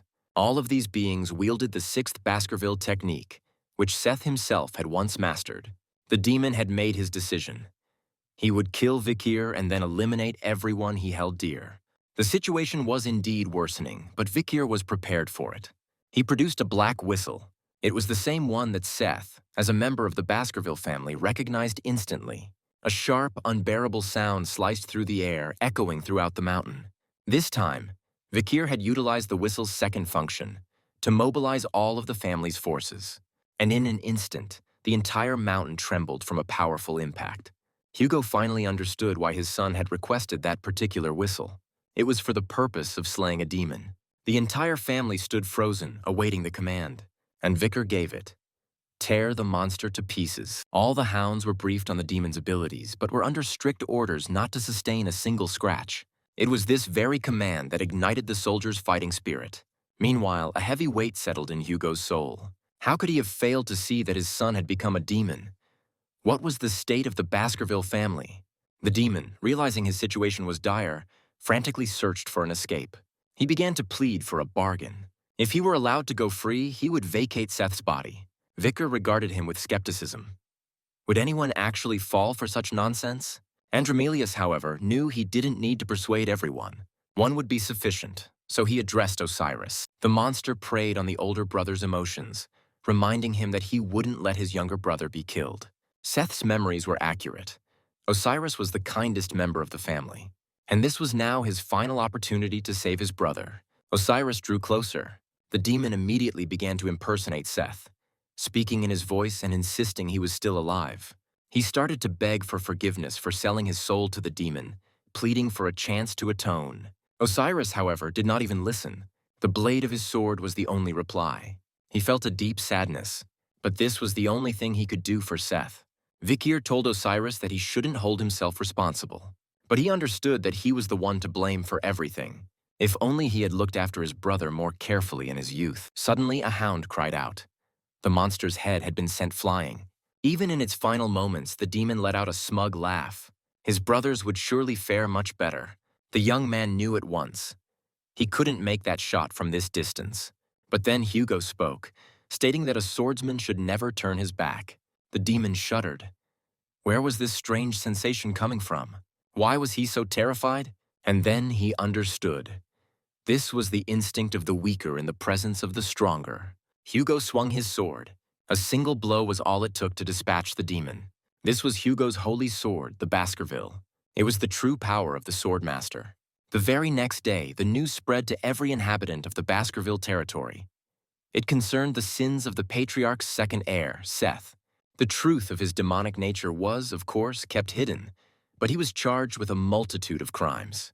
And this event served as another reminder that the laws of the Baskerville family were applied to all, without exception. Osiris was placed in charge of the investigation. In truth, however, a loyal assistant, Vikir, was operating behind the scenes. Within a week, the two of them had resolved all the critical issues. Now that no trace of demons remained among the Baskervilles, they could finally breathe easier. Vikir, however, still tasked Cindy with finding any information on other hidden monsters. Osiris was filled with pride for his younger brother. This incident, however, had postponed his departure for the academy. But Vikir was not to worry about family matters. This was the Patriarch's decision. Osiris explained that their father feared his youngest son would become entangled in political schemes and power grabs. And surprisingly, the older brother had recently started to understand his father. Hugo had always genuinely cared for them. He just had no idea how to express it. Vikir's attention shifted to his father. He was carefully braiding his granddaughter's hair, and Pomeranian was beaming with joy. The protagonist once again viewed everything through the lens of his past. He had once lived in bondage, seeing only Hugo's back and obediently following it. That was why he had never realized that the Patriarch himself also wore his own collar. But he knew more now: experience, fate, despair, and most importantly, hope. This is the emotion that floods you when you are finally freed from your chains. And now, Vicar understood the most crucial thing. The Hugo he had so desperately wanted to take revenge on no longer existed. The past no longer had a hold on him. He smiled with satisfaction and accepted Osiris's offer to attend the academy. The past, however, still hadn't completely released its grip. His true vengeance was only just beginning. It was aimed at those who had been the source of all his troubles from the very start. At last, the day of the entrance ceremony for Colosseum Academy had come. The student body at the academy was split into two divisions. The Ice Squad, composed of experts in swords, spears, bows, and any other cutting or piercing weapon, and the Fire Squad, which was made up exclusively of magicians. This year, several new names stood out during the entrance examinations. Among them were Tudor from the Don Quixote family, a master of the sword, and Bianca from the Usher family, a legendary archer. Following them were the Baskerville triplets. Another rising star was the sorceress Sinclair, who had placed first in the practical exam and second in theory. The top student in the theoretical category, however, was an unknown boy named Vicar. The protagonist had intentionally concealed his surname to avoid drawing unwanted attention, so he was assumed by everyone to be a commoner.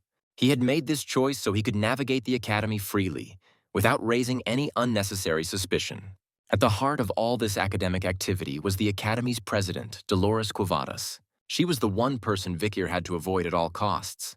Forgive this large influx of names and details. Later, they will all coalesce into a coherent picture.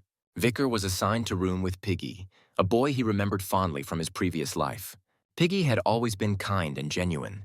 In the past, when Vicar was serving the triplets, this boy had consistently offered him help. Back then, Piggy was tormented by his roommate, and that was only the start of his hardships. This time, however, things would be different. As soon as they met, Piggy began to chatter about the party for new students. Vicar listened but had no plans to attend. The boy tried every trick to persuade him, even sharing gossip about the most popular students. The protagonist, however, remained firm in his decision.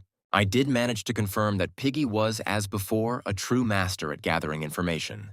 He even confessed that he wished he could learn the same level of detachment. Vicar, however, was not one for idleness.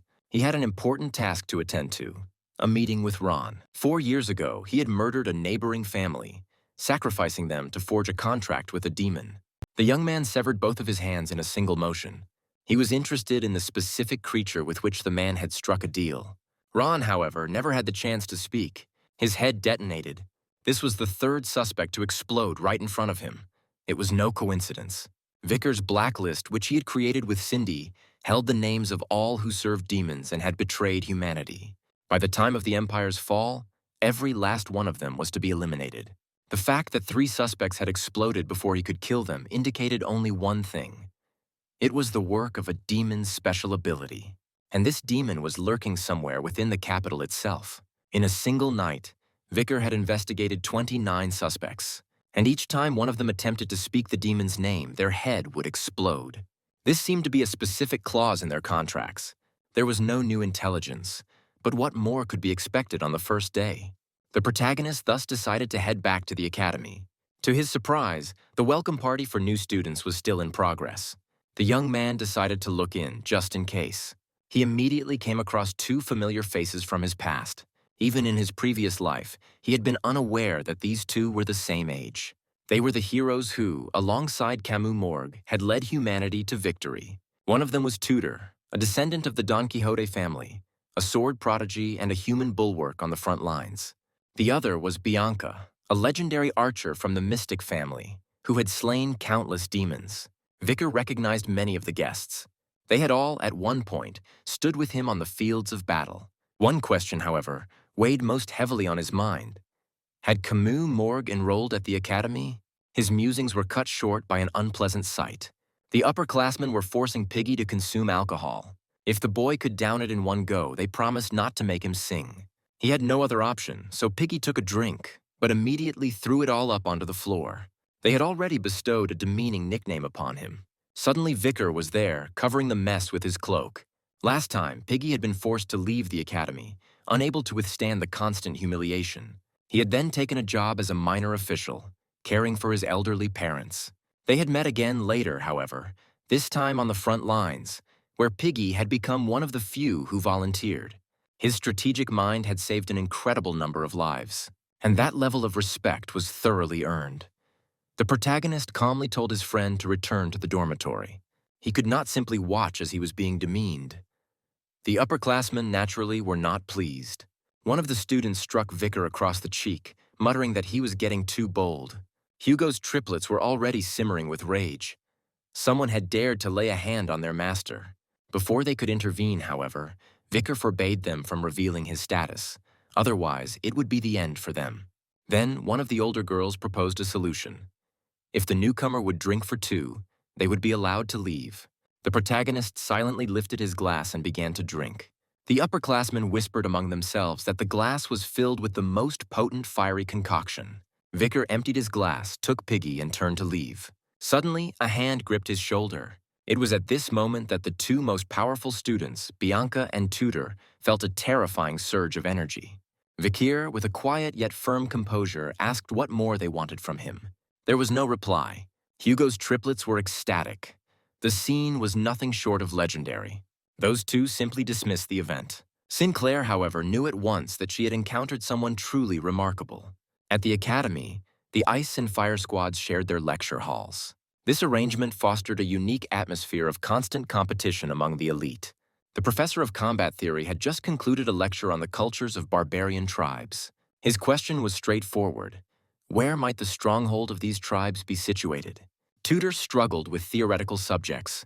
Bianca was not known for her academic prowess either. Sinclair, however, could answer any query with clear, confident, and unwavering accuracy. As she spoke about tribal customs, Vicar's mind was somewhere else entirely. The horrors of the previous night replayed in his mind. 29 bodies, all possessed by demons, each with an exploding head. If this was indeed the work of one of the 10 elite corps, then he already had an idea of where they might be concealed. His train of thought, however, was broken by Piggy. The professor grew angry, believing the student had fallen asleep during the very first lecture. Vicar calmly stated that he had not been dozing. This only served to further enrage the teacher, who was now convinced a true psychopath had been admitted to the academy. So he decided to make an example of the insolent student. If his answer was incorrect, the entire squad would suffer a point deduction. The question pertained to the stronghold of the enigmatic Balac tribe, about which very little was known. Vicar, however, delivered an answer of flawless precision and detail. The professor was momentarily frozen. What was this? It was a theory that had yet to receive validation from the scientific establishment. It dawned on him that the student who had achieved the highest mark on the theory examination was sitting right before him. Observing such intelligent individuals made Tudor's fists clench. He wondered if this bookworm would have any prowess in a practical setting. Rugby was a favored sport at the academy, though played without the use of mana manipulation or weapons. And in this particular game, Tudor was the undisputed star. He wanted to avoid a direct confrontation with the Baskerville monsters, so he maneuvered around the triplets. And then he set his sights on Vicar. He decided to have a bit of fun with him, to see how this supposed nerd would fare. The moment he made contact, however, he was sent flying and lost consciousness. It happened in an instant, and Vicar realized his display might look suspicious. Therefore, he also feigned being a victim without a moment's thought. Tudor was completely bewildered. He had no idea what had just transpired. He could only recall one thing: his intention to collide his shoulder with that nerd. And now he was certain he needed to reevaluate his hypothesis. Even the girls watching from the sidelines had observed that the fencer wasn't charging for the ball, but directly at Vicar. This time, the Baskerville triplets attempted to intervene, but their efforts were futile. Tudor had employed the signature running technique of the Azure Spear family. The final image he registered before his world went dark was Vicar's calm, utterly unfazed expression.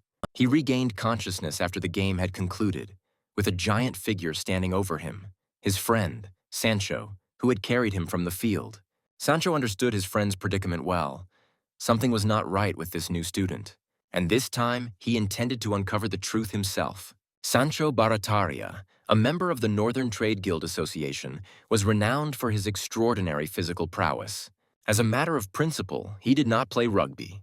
But after his friend had been taken out of the match for a second time, he chose to make an exception. The triplets were already on high alert. Sancho, however, like a force of nature, effortlessly brushed all three of them aside. And now he was hurtling straight for Vicar. He wanted to see if this nerd could withstand a genuine impact. The moment he made contact, however, it felt as if he had run into a mountain. He stood there, stunned, unable to believe what had just happened. Vikir knew he had to play along with the situation, so he pretended to be genuinely injured and collapsed to the ground. Sancho remained in a state of shock, and the triplets seized this opportunity. The victory was now decisively theirs. Water was poured over Vikir's head to revive him, and Sancho declared that the unsung hero who secured their win should not be left on the sidelines. Tutor jestingly asked him to show at least a little happiness, since he had forced him to back down. What stunned Sancho the most, however, was the condition of Vikir's body. It was as solid as a mountain, and for a second, he thought the boy had used mana. But Vikir insisted, with no offense intended, that he was just a commoner. The protagonist removed his glasses as he rested, completely unaware of what was to come. From this point forward, the academy would transform from a mere place of learning into the stage for a real adventure. That very evening, the Nighthound encountered a peculiar creature. A ghastly odor and waves of dark energy saturated the air. Could this be one of the elite corps? The protagonist's new adversary was indeed exceptionally powerful. Its aura was at an expert level, and the techniques it employed were those of the Quo Vadis. This was a clear indication that the individual before Vikir was not one of the elite corps. So who could it be? The protagonist pondered this with a growing sense of dread. Had a demon truly managed to infiltrate a religious nation? And if he could eliminate this servant, perhaps he would finally come face to face with the demon itself. It had been a long time since Vikir had allowed his emotions free rein, and now seemed like the perfect time to indulge. His strikes were precise, swift, and devastatingly powerful. Even as the demon servant attempted to flee, Vikir kept it within his sights, offering no chance of escape. The creature was mortally wounded. He spotted a name carved into its flesh. The protagonist wondered with surprise, who would turn a Phoebo into such a monster? The answer, however, was obvious. The demon exerted complete control over its minions, down to the smallest detail, even influencing their speech. Words, however, cannot resolve everything, and Vikir knew of methods far more effective than conversation. Methods he much preferred. Amidst the debris, the hero encountered another man, a purveyor of poisons. This time, Vikir was determined to learn everything. They were not alone, however. Someone was already tailing them. The merchant consented to talk and even managed to shout something about the manager's office and a safe. It was too late, though. A demonic energy suddenly warped the space around them. Vikir sensed it immediately, and the man who had just tried to help was transforming into something bizarre. No, into a living bomb. And it was already detonating. The explosion was heard by law enforcement officers. Among them was Saint Dolores, and they all rushed to the scene at once. This was clearly no ordinary event. The signs of a battle extended even to the shelter. The question that arose was, what kind of evil had they been fighting there? Dolores made an unexpected discovery. She was visibly stunned by what she found and quickly concealed the item. There was no question about it, however. This mask belonged to the Nighthound. The explosion had allowed Phoebo to erase his trail. The only thing left for Vikir was the ledger from the shelter director's safe. It was filled with horrifying entries, addresses and personal information of children who were being served as food for demons. Most importantly, Vikir recognized the silhouette of the person he had spotted on the roof the previous night. It was without a doubt a student from the academy, and possibly one of the elite corps. But while someone lurked in the shadows, the academy's attention was focused on another matter. The new edition of the renowned capital's newspaper was on its way. It was produced by the team of the Lukion Newspaper Club, a project of considerable influence. The club's leader was Saint Dolores, a third-year student known for her flawless reputation and commanding charisma. She was now addressing the new members. To be brief, as you are already familiar with most of them, Tutor joined because he aims to be first in everything. Sancho joined because he was weary of being seen as nothing more than brawn. Sinclair viewed the club as a means to gain power. Bianca was drawn to their straightforward way of thinking, and Piggy simply reveled in analyzing information.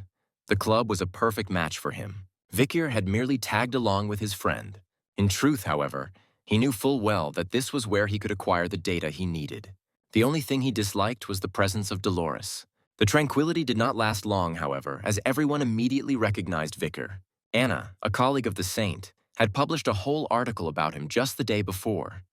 The hot new student who had taken out Tutor in a rugby match. Journalists, however, are never idle. The newcomers were promptly given their first task. They were to write a piece on the explosion and the burned-out shelter. The initial step was to come up with a headline. The new members, however, were short on ideas. All their suggestions were either too morbid or too unoriginal. And then Dolores whispered softly, "Night Hound." This was the very mask she had discovered at the site of the explosion. Its owner was that same quiet stranger. Humble, poor, yet willing to lay down his life for others. She was convinced the Hound had a reason for stealing the Saint's tear. Even if he was a criminal, he had a motive. Anna concurred. Night Hound sounded powerful, enigmatic, and slightly menacing, exactly what they needed. It was only then that Dolores realized she had spoken her thought aloud. Tudor glanced at Vicar and asked for his opinion. The protagonist feigned indifference. Internally, however, he had already made up his mind. This Hound was certainly no hero, and therefore, he must be a thief. Suddenly, Dolores looked up and asked sharply where Vicar had gotten such confidence. The young man couldn't offer a clear reason for his certainty. Dolores was quick to remind them that as journalists, their duty was to report only verified information. A single careless word, after all, could destroy someone's life.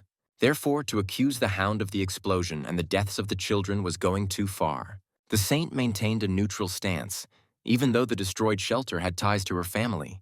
Just then, she was urgently summoned by one of the instructors. He demanded a definitive answer. The Hound is guilty, full stop, and he wanted the article published the next day with this message. Dolores, however, was not one to back down so easily. She went to negotiate, and in that moment, she carried herself like a true queen. This was exactly how Vicar remembered her from his past life, when she had led armies to the front lines. He had been worried that the Saint would interpret the Hound's actions as malicious, but this girl was only interested in the truth. Meanwhile, the rhythm of life at the academy went on. Every morning began at 6 with the sound of a siren, calling everyone outside for exercises with an instructor and a short run. After their morning routine, they had free time. The four friends were taking a walk around the campus. Tudor, Sancho, and Piggy were discussing their weekend plans, hoping to escape to the city for some relaxation. Vicar, however, had to work, mandatory volunteering. One of the instructors clearly had it out for him and would find fault with him for any reason. Vicar told his comrades to go on without him. They didn't even consider it, however, deciding that volunteering also sounded interesting and that they wouldn't desert their friend. Tudor couldn't deny the pull he felt toward Vicar. He was like an older brother, calm, self-assured, with an inner strength. Vicar already projected the aura of a natural leader, and it was these boys, who would later become heroes, who were the first to align themselves with him. Then suddenly, a pungent odor spoiled the moment. Vicar knew instantly who he was dealing with. He asked Piggy for the identity of this person. It turned out to be Bane, a second-year student who was considered the most handsome boy at the academy. The thought of attacking even crossed Vicar's mind. It was too great a risk. However, especially with his friends nearby, he abruptly claimed to feel unwell and departed. His thoughts were consumed by Bane, and that is precisely why he failed to notice Dolores until she collided with him at full speed. The poor girl tumbled down the stairs, feeling as though she had run into a stone wall. And this wall hadn't even budged. Who was this Vicar? Meanwhile, Bane himself had led the girls to a secluded area. He claimed he wanted to confide something personal. A strange guy, he said, had appeared and was constantly bothering him. He couldn't even eat properly because of him, and it seemed this guy had already figured out that Bane was from the academy. The girls were moved and promised him their unwavering support. It was too late, however. The creature had already begun to consume its victims slowly and methodically. Bane was certain that the mysterious boy in the plague mask was connected to Andromelius's death. Now, a little more about the ninth corpse, Dantalion. He commanded an extensive network of servants who were gathering intelligence on the plague doctor. This was the same stranger who had suddenly started meddling in his affairs.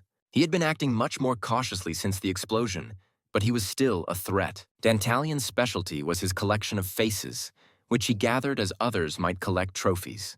And now he had instructed his slaves to scour the city and locate the plague doctor. His actions had led to the death of the 10th corpse, forcing a delay in the opening of the gate, a fact that greatly annoyed the demon. He desperately needed an outlet for his frustration. Soon, Dantalion had a meeting with Dolores.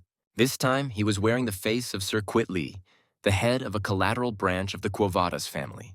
The saint could not abide this man. He made a profit from the sins of the wealthy, selling them purification for exorbitant sums of money. And as Dolores said, no god will save people like that. Quietly only responded coolly that his actions were in line with church teachings. That marked the end of their conversation.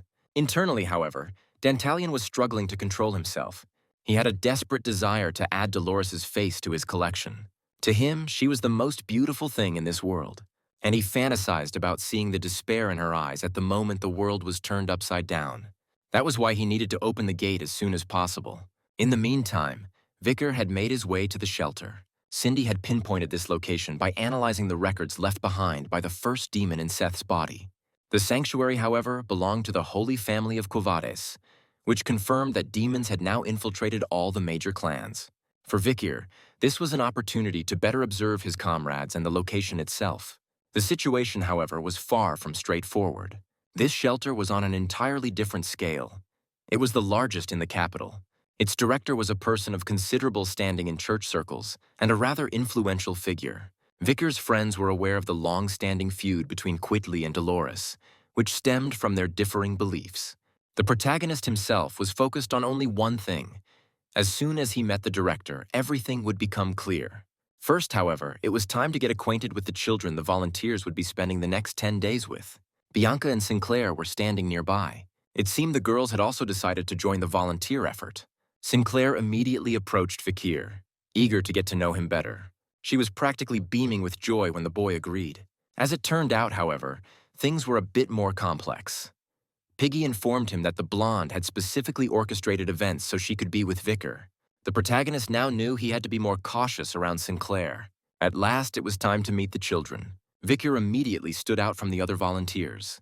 The children were simply too afraid to go near him. Only one little girl suddenly dashed out of the hall, and he quietly went after her. He told her that he also disliked crowds, because they made people think there was something wrong with him. He asked why this little one had run away. Even these words, however, failed to soften her heart. It was then that Vicar remembered Ayan's advice. He should smile more often. So he gently repeated her name and offered a genuine smile. Perry's face turned beet red and she ran off again. The protagonist could only wonder, am I really that frightening? Dolores was surprised to see this warm side of Vicar, as he usually appeared so cold. She explained that Perry's heart was broken. The girl had withdrawn into herself out of grief and had eventually stopped speaking. At first, the volunteers tried to stay by her side, but eventually, their busy schedules pulled them away and they simply disappeared. Perhaps she was just weary of saying goodbye. And then Vicar saw something that made his blood run cold. He abruptly clamped his hand over Dolores's mouth. Quietly was walking down the hallway discussing cleansing with some wealthy man. Vicar silently prayed that the saint wouldn't make a sound. He didn't need anything more to recognize the same stench he had encountered at the academy. And that could only mean one thing. One of the 10 elite corps was standing before them. Dolores could no longer put up with this clandestine observation. But then, their worst fear was realized. They had been discovered. The students were, of course, terrified, having been found out so unexpectedly. Vicar, however, was frightened by something else entirely. The same stench that emanated from the demon's personal guard. Quietly was genuinely surprised to find Saint Dolores in such a place. And the demon, as it approached Vicar, immediately identified him as a volunteer. Behind his dark glasses, he hadn't initially noticed how handsome his face was, and he had almost resolved to add this young man to his collection. But he was occupied at the moment. Dolores was seething with anger and immediately confronted Vicar, demanding an explanation. He offered a curt apology and promised that nothing like this would happen again. The saint was shocked. It was the first time she had seen him so agitated. This scene, however, produced a crucial result. Vicar now knew that Quitley was always accompanied by a guard, and one of those guards was the same one he had seen during the explosion. His scent left no room for doubt. It was a Phoebo. This implied that the other guards were also of a high rank. If he wanted to get to Quitley, he would first need to take out 4 guards. For now, it was back to volunteer work. Vicar performed his monotonous tasks, which allowed him to quietly formulate his plan. And his friends, proud of him, followed his lead. All the children were playing without a care in the world except for Perry. She remained by herself, and Vicar couldn't let it be. He brought her a ball, a favorite toy among the children of the Balac tribe. It wasn't exactly a ball, however. It looked more like an egg from Madame Octopus that was on the verge of hatching. But Perry was happy. and that was all that mattered. Sinclair was observing Vikir at this moment. She had no doubt that he was a genuinely good person. That was why she had come. She wanted to be closer to him. Their warm moment, however, was suddenly ruined by a mishap. The ball, or rather the spider egg, fell into the sewer. The young man told Perry not to worry, but the girl was on the verge of tears. At that moment, Dolores was also thinking about Vikir. Her initial impression of him had not been favorable at all. He was too harsh and closed off. After speaking with other students, however, she realized he offered help wherever it was needed. He had earned their respect, so the issue was clearly her own biased perception. Perhaps he had even learned of her conflict with Quitley and had covered for her. This certainly warranted an apology. Just as she was about to offer one, however, she witnessed a rather startling scene. After removing his clothes, Vikir leaped into the sewer without a second's hesitation. A few moments passed, and the ball was recovered. Perry no longer had any reason to feel guilty. The girl stood there in shock, but no one was more shocked than Perry herself. At last, the final day of volunteering had come. Over this period, Vikir and Perry had grown noticeably closer. The girl was grateful that he was always by her side, offering support and protection. Only one thing troubled her. Would they ever see each other again? For a demon hunter, however, the future is far too uncertain. He couldn't offer her any guarantees. And yet, he whispered quietly that if a tomorrow came for him, he would definitely return. These words brought a radiant smile to Perry's face. Quietly himself made an appearance at the farewell ceremony. As always, the man skillfully manipulated emotions, speaking of the poor children and compelling everyone present to believe his every word. This time, however, he was escorted by all 4 of his guards. It became clear that setting an ambush would be more challenging than he had anticipated. Vikir, however, was not prepared to wait any longer. The hunt for the elite corpse would commence that night. Yet something else was bothering him. Sinclair's behavior had aroused his suspicion. At the academy, she came across as simple and approachable. But Vikir remembered distinctly that in his past life, she had been a legend of the Ice Squad. She had placed first in both final examinations, but had vanished without a trace immediately after graduation, never to be seen again. In the meantime, the children were being allowed to bid farewell to the volunteers. Perry, however, was nowhere to be found. The young man searched the entire courtyard, but to no avail. Worried, he went to find Dolores. When the saint saw him, she was immediately reminded of all the bright moments she associated with this cold yet genuine young man. She, too, was surprised by Perry's absence. She had seen her in high spirits earlier that morning. Everything clicked into place in Vikir's mind. This was the work of a demon. Quitley's guards had been given a specific assignment: to maintain a perimeter around their master. Vikir, however, seized an opportunity and approached Febo. His question was strange and unexpected. It was impossible to get a response, however, as the servants were not permitted to speak. So Vikir decided not to waste any more time. Febo's head instantly disintegrated, as if it had been made of cloth. The young man could not believe his eyes. The demon servant he had just killed bore a striking resemblance to Pedro from the Quavadas family. And while the face had some minor differences, like the moles, the similarity was uncanny. The protagonist recalled how, in a past life, Pedro had spoken of his younger brother who had vanished during isolated training. It was quite plausible, then, that the demon's other servants were also once people he knew. At that moment, the creatures launched their attack. The ensuing battle was a difficult one. Meanwhile, Dolores was whispering prayers to the Almighty. Her thoughts, however, kept returning to a single image: Vikir. She tried to dismiss it, telling herself he was just a younger comrade. But something about him and about the night hound sat uncomfortably in her mind. Suddenly, the adjacent hallway was rocked by a series of explosions. It was the night hound, engaged in combat with Quitley's guards. Everything transpired so quickly that Dolores had no time to process what was happening. The girl's presence distracted him for a crucial moment, and he missed the shot.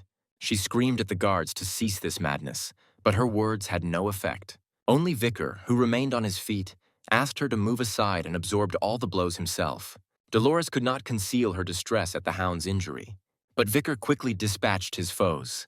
As soon as the battle was over, the faces of the slain guards changed.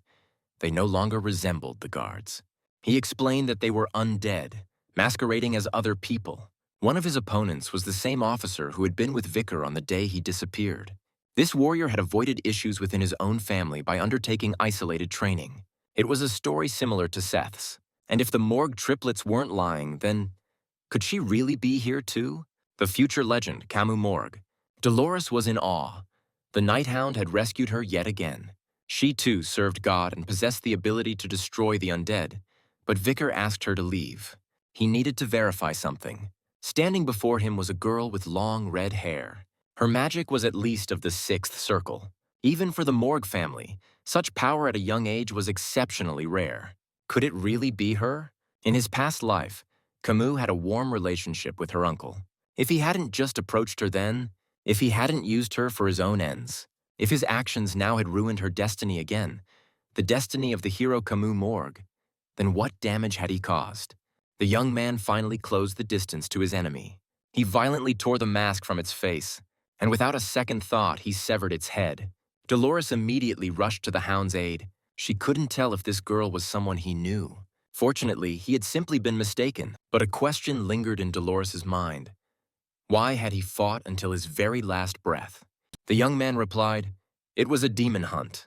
Astonished, she watched in silence as he gathered the servants' masks. A voice then emerged from the darkness, demanding the return of the relics. The masks, the voice claimed, had been borrowed from a very malevolent lady. The voice undoubtedly belonged to Quietly. A mouth that had sprouted on the body of one of the servants ominously declared that the saint now knew everything. Dolores could take no more. She began to pray with all her heart. The divine power obliterated the horrifying creature in an instant. This, however, was only the beginning. A blow pierced Vicar clean through. The demon questioned if the saint was truly prepared to fight him. Young, inexperienced, with only a modest swordsman as a partner, who was she attempting to deceive? But even if her bravery was just an act, he wouldn't fall for it. And yet, the demon was pleased. The saint was finally within his grasp. Vikir then realized something critical. This demon was a coward. He never fought alone, always using his servants as shields. The hero thus easily healed his wounds, and smiling, asked how his acting had been. The demon simply sighed and told the damned actor to call him Dantalion. Surprisingly, even such a severe blow to the head had not killed the creature. Vicar understood perfectly well that Dantalion was a member of the 10 Elite Corps for a reason. This demon gathered faces, and with them, he collected lives, memories, and emotions. Until this entire collection was eradicated, killing him would be impossible. But Vicar was merciless, and he was determined to do just that. A woman's body lay on the floor, but another form was already taking shape from it. This time, a man. Dantalion expertly manipulated emotions, shifting his appearance to throw his adversary off balance. And once he had succeeded, he pressed one of the faces into Vikir's hand. He called it a gift. The hero felt as if he had been struck by lightning as the memories, pain, and traumas of others flooded his consciousness. Vikar's own memories began to blend with the stranger's identity, blurring the distinction between himself and someone else. The protagonist acted without hesitation. He severed his own hand, and the power of the salamander immediately began the healing process, returning his body to its normal state. Now the demon understood why Andromelius had been defeated. A direct confrontation with such an opponent would not be possible. So he shifted his focus to Dolores. He could see that the saint was the Night Hound's weak point. She herself insisted that he not worry about her, but Vicar could not risk losing the person who served as a pillar for the heroes. This battle was far too brutal. If things were always to be this way, the Hound would have to continue fighting alone. Dolores had to summon her courage, but fear held her paralyzed. And yet, she knew she had no right to let him fight alone. Dantalion attempted to shatter her faith, to intimidate her and crush her from within. Meanwhile, Vicar continued to fight. Amidst the swirling mass of faces, he suddenly recognized Perry. And this brief, almost imperceptible moment of weakness proved to be fatal.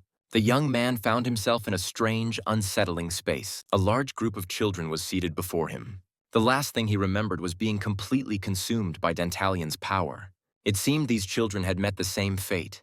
They had all been swallowed by the demon. A slow horror began to creep under his skin as the trauma, fear, and painful memories of the victims washed over him. But Vicar was not about to give up. He had a goal: to find Perry. Meanwhile, Dolores had also found herself within this cruel illusion. She understood at once.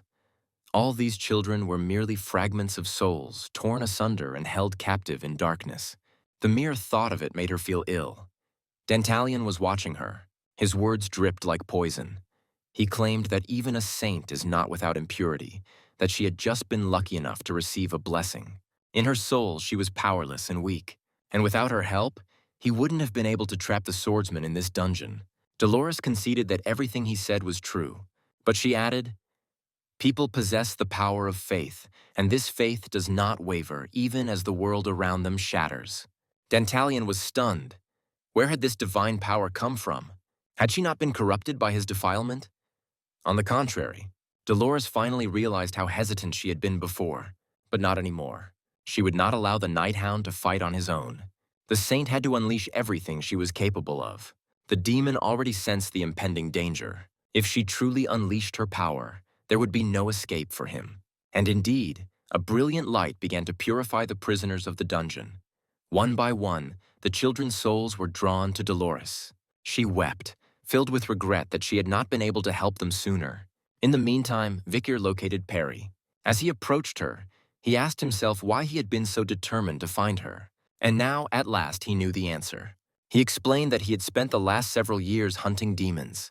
Yet it was only in this moment, upon seeing her smile, that he truly understood his purpose was to build a world where children like her could laugh beside him. The dungeon became flooded with a divine luminescence. In a quiet voice, Vicar apologized for his inability to protect her. Through her tears, Perry asked if his reason for coming was truly to see her. She had been terrified, so very terrified. Vicar drew her into a tight embrace. He made a solemn promise not to forgive the one who had caused her to weep. A look of pure shock crossed Dantalian's face. Could the saint really be this powerful? Was it possible she had truly unlocked her potential? One fact was undeniable. Dolores had cleansed every soul within his personal underworld, and in her presence, Vicar felt an incredible surge of power. Her divine energy augmented his own aura, elevating him to a new plane of existence. Fear constricted Dantalian's heart. Had this actually happened? Had this swordsman become a master? The protagonist simply met his gaze and issued a chilling warning. Do not even entertain the thought of a merciful death. Dolores experienced the suffering of every child that had been sacrificed. All of these emotions fused with the heart of the Night Hound. Her father had once told her, "A saint will only awaken when she finds her soulmate." And now she had found him. Dolores made the choice to bestow all of her divine power upon Vicar. This was the catalyst for the moment of his awakening. Vicar had at last attained a level of power others could only fantasize about. He had ascended to the rank of Swordmaster. The protagonist immediately went on the attack. His relentless barrage of blows annihilated all of the demon's faces. Panic began to set in for Dantalian. Was this truly how it was all going to conclude? His directive had been to accumulate mana to open the gateway to the demon world. He had been utterly certain of his impending victory over humanity. But now, a single individual had thrown all of his plans into chaos. The demon resolved to stake everything on killing the hound, even if it meant his own demise. He cried out that he possessed one final face. A wave of nervousness washed over Dolores. It seemed they might not be able to contain the blast, and the entire shelter could be reduced to rubble. Vicar, however, was a picture of serenity. He could now accomplish what had, until this moment, been merely a dream. The protagonist unleashed the signature technique of Patriarch Hugo. It was the final, decisive strike. The ninth demon, Dantalian, had been utterly destroyed. And on that evening, the starry expanse cast its light over the entire capital. A sense of panic began to grip the Empire. The primary suspect in the attack on the Quavadas family was, after all, the Night Hound. But Dolores felt no fear. She was privy to the entire truth. Even before the scandal broke, the saint had apologized to Pedro for what was about to transpire. She appeared before reporters to deliver a formal address. On that same night, the Hound had disclosed to her the dark secrets of the Holy Family. And Dolores had chosen not to remain silent. She recounted all of their transgressions. She spoke of how the cleanup project had pardoned crimes in exchange for money. She detailed how the most egregious sinners had purchased their own salvation. Not even fear of her father could silence her. From that day forward, the act of forgiving sins for payment was officially deemed blasphemy. She swore that such corruption would never again taint the Quavadas family. Vicar witnessed her resolve and was filled with pride. Her heart was both pure and resilient. Only 8 elite core now remained, and he knew precisely how their story would conclude. At the end of his journey, Vicar will forge a world where children like Perry can live in peace and laugh without a care. He could only hope that this little girl had finally found her own sense of peace. At last, Vicar had a moment of quiet solitude. His swordmaster rank, a gift from the saint's divine blessing, gradually diminished to the level of a high-class expert. Even so, he had gleaned something truly valuable from the fight against Dantalion's minions. All of the leather bags he had previously seen had fused into one massive mask. If Vickers' assessment was correct, this was the Mask of Degeneration, an artifact with power equivalent to the demon sword, Beelzebub. Even in his past life, he had read that this relic's power grows in proportion to the number of fratricides its bearer commits. Vicker decided to put it on to test for any adverse effects. The health and aura he had lost in the previous battle were instantly restored. Something, however, had clearly gone wrong. His surroundings became enormous, cast in stark black and white, and it was then that he realized he had been transformed into a dog. If he could not change back into a human, significant problems were bound to arise. Fortunately, the mask came off with a simple act of will. It appeared this artifact would be extremely useful in the future. The tranquility, however, was fleeting. The hero was suddenly overcome by a sense of unease as he remembered Madame's egg. It had cracked. This meant that a creature feared even by demons was on the verge of hatching. Instead of a horrific monster, however, a tiny furry ball emerged from the egg. The little spider appeared so vulnerable that it was almost amusing. One thing was certain: it was ravenously hungry. Unlike its mother, however, it had no appetite for meat. And so, Vicker had unexpectedly become the owner of an S-class monster from the dense forest, and was now faced with the task of finding it something to eat. Along the way, he happened upon a rather unpleasant situation. Piggy was encircled by academy students who were heaping insults upon him. The most vociferous among them was Granui of the Fire Troop, a descendant of the Leviathan clan. He was vexed by the presence of a commoner at the academy. He declared that individuals like Piggy did not belong there and that his skill level was merely a testament to the company he kept. These remarks infuriated Piggy, who refused to let his friends be slandered. Grenouille gave the order to apprehend him, but no one moved. Instead, Tudor stepped in front of Piggy, anxiously asking if he was unharmed. Sancho was visibly enraged, stating that they had chosen the wrong person to pick a fight with. At that moment, Vicker silently approached and helped Piggy to his feet. Grenouille was on the verge of losing his composure, and the others finally grasped the source of this arrogant rooster's prolonged anger. Their collective fury intensified exponentially. They were now prepared to dismantle anyone who dared to harm one of their own. Grenouille's control finally snapped as he yelled that losers always make excuses. Overcome with rage, he lunged at the four friends, releasing a thick smoke that resembled a paralytic poison. Suddenly, however, little Madame began to sniff the air. She then proceeded to inhale all the poison as if it were her most cherished delicacy. Within moments, the air was perfectly clear, and it was time for a civil conversation with the aggressor. Tudor proposed a straightforward but challenging wager, a competition during the midterm exams. The winner would be celebrated, while the loser would be forced to run through the academy without clothes. Both groups accepted the terms of the bet. The exam was structured in 3 parts: a team defense assessment, an individual attack assessment, and a theory test. The team stage was the first to commence. A magical dungeon containing illusory monsters was conjured in the arena. Teams of 4 were tasked with maintaining their defense for as long as possible against the encroaching creatures. The protective charms worn by the students mitigated some, but not all, of the damage. The primary objective was survival and holding the line. Currently, the highest score was held by the third-year team. Dolores' group had managed to endure for 58 minutes. Meanwhile, Tudor, Sancho, Piggy, and Bianca were formulating their own plan. Their objective was clear: to provide the utmost protection for Bianca, allowing her to eliminate enemies with her bow. But Vicker had his own team, and with the mind of a true strategist, he instructed his fighters to unleash their full power so that he wouldn't have to lift a finger himself. This was all a part of his plan to avoid attracting undue attention. Hugo's triplets were ecstatic. They had just received their first command from their master and were prepared to give it everything they had. Grenouille's team held a significant advantage. They had shrewdly planned to utilize Sinclair's abilities to secure the top spot among all first-year students. At last, the long-awaited exams began. The freshmen strode into the arena, and the spectacle was about to unfold. Grenouille and his squad were the first to enter the arena. Sinclair immediately began to stand out, her actions precise, confident, and efficient. Vicker watched with keen interest as she operated within her team. He now understood why she was considered the top student. But a question nagged at him. Why had he never heard of her in his past life? Their team held out for 19 minutes and 55 seconds in the arena, establishing a new record. Granouille was already celebrating his victory in advance, picturing his opponents parading around the academy in the buff.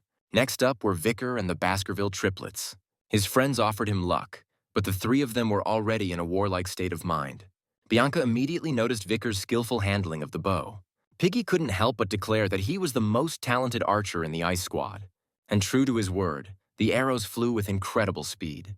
Bianca even felt a strange sensation, as if something was not quite right with the whole situation. Vikir's body was holding back, despite its eagerness to display its true power.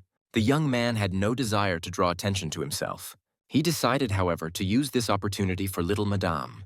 Having learned that poisonous ants would be among the monsters, he knew the spider was in for a magnificent meal. He was not wrong.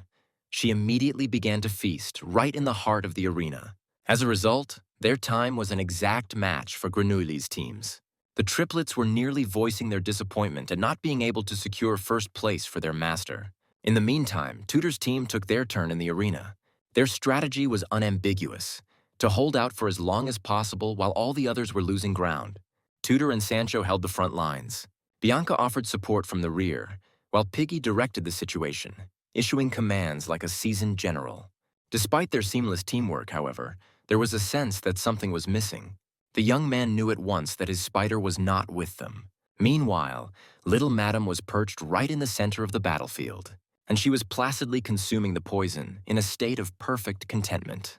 The young man quickly surmised that the spider had entered the arena on its own after their exam had concluded, and it seemed to have grown a bit larger. The hero, however, could do nothing to alter the course of events. The other group's battle had already begun. All he could do was hope that everything would proceed without any major catastrophes. Fortunately, Tudor's team performed magnificently. Under Piggy's direction, their attacks were precise and efficient, with no wasted energy. The boy was beaming with happiness, not just because he wasn't a liability, but because he was actively contributing to their success. And with such a well-coordinated team, a new record seemed well within their grasp. The outcome was yet another tie, 19 minutes and 55 seconds. The most important result, however, was that the wager was still active, and no one would be forced to walk around the academy unclothed. Dolores was content. The club had not let her down. Abruptly, the system announced the beginning of a second round. Everyone was frozen in place. No one had anticipated a continuation of the exam. The monsters renewed their assault on the students. Sancho and Tudor understood immediately that the protective magic was no longer in effect. Every blow was now real. They had only one recourse: to hold out until the upperclassmen could intervene. Meanwhile, a state of panic had broken out in the control room. Dolores hurried to the professors, but they simply dismissed her. Without Professor Sadie, they were helpless, and she should have been forgiven by now. Vicar overheard this exchange and immediately grasped the severity of the situation. Furthermore, the poisonous fog had already enveloped the arena. Any delay would mean there would be no one left to rescue. He then noticed the narrow ventilation passages, the ones used to circulate air. With some effort, it would be possible to climb up there. And within the arena, the situation was grim. Piggy had lost consciousness, and a massive monster was advancing on Tudor, Bianca, and Sancho. Bianca had already resigned herself to her fate, unable to believe that her life would end in such a way, in the middle of a training exercise. But then there was a powerful impact. Someone had charged forward and collided with the monster. Bianca could not believe what she was seeing. Where had he come from? And Vicar calmly assured them that they would be unharmed. The Baskerville family's creed was simple: beasts that refuse to be tamed must be destroyed. Little Madame would be disciplined by Vicar later, but for now her task was to consume all the poison and shield the others. In the meantime, the hero himself went to confront the monsters. However, all the students' vital signs and combat abilities were being monitored under the dome. Consequently, Vicar had to conceal his true identity as a swordsman, and this did not pose a problem for him. A few well-placed shots, a couple of powerful strikes, and not even a trace of the monster ants remained. The only threat that persisted was the ant general. Its power was on an entirely different scale, so its destruction was a necessity. Meanwhile, the professors had already confirmed that all the students were safe and that the main monster had been eliminated. One of the professors who held a grudge against Vicar was utterly astounded. No student at the academy had ever managed to defeat the ant general. And at last, Professor Sadie was found. It turned out the incorrigible woman had simply gotten drunk at a bar and picked a fight. After that, the situation was quickly brought under control. And the center of everyone's attention was none other than the protagonist himself. Dolores was amazed. To evade unwanted questions, Vikir simply feigned unconsciousness. This, however, did not deter the media. The newspapers immediately ran articles about the new freshman star. Everyone wanted to know the identity of this mysterious heartthrob.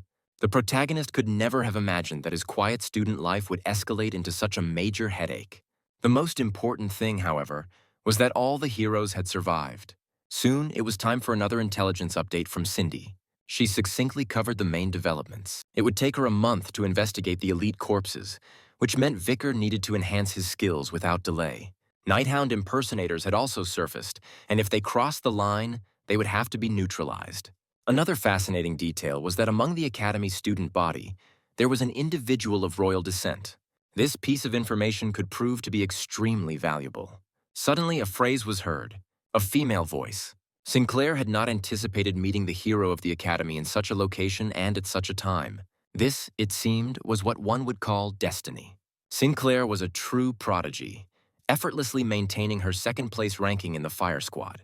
But Vikir could not fathom what she was doing on the roof at this hour. As it turned out, she went there when she was feeling down, just to watch the stars. She even confessed to being worried, wondering if she would see him again next time. And interestingly, this girl was also hiding something. Before he had traveled back in time, she had seemed like an ordinary, unassuming person.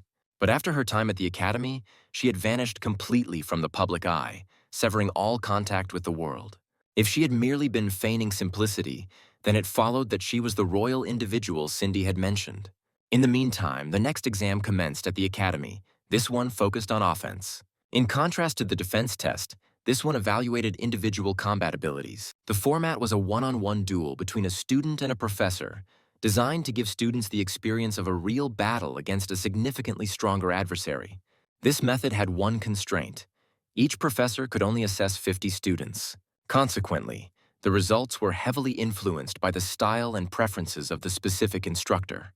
Tudor and Bianca performed exceptionally well. Even if Grenouille and Tudor achieved the same score, the descendant of the Leviathan clan was clearly more advanced than Don Quixote in theoretical knowledge. Bianca attempted to soothe her friend, pointing out that they were fortunate. Their examiner was Professor Morgue. Most students, however, would be assigned to Professor Sadie. This woman had a reputation as an eccentric drunkard, whom even the upperclassmen made a point to avoid.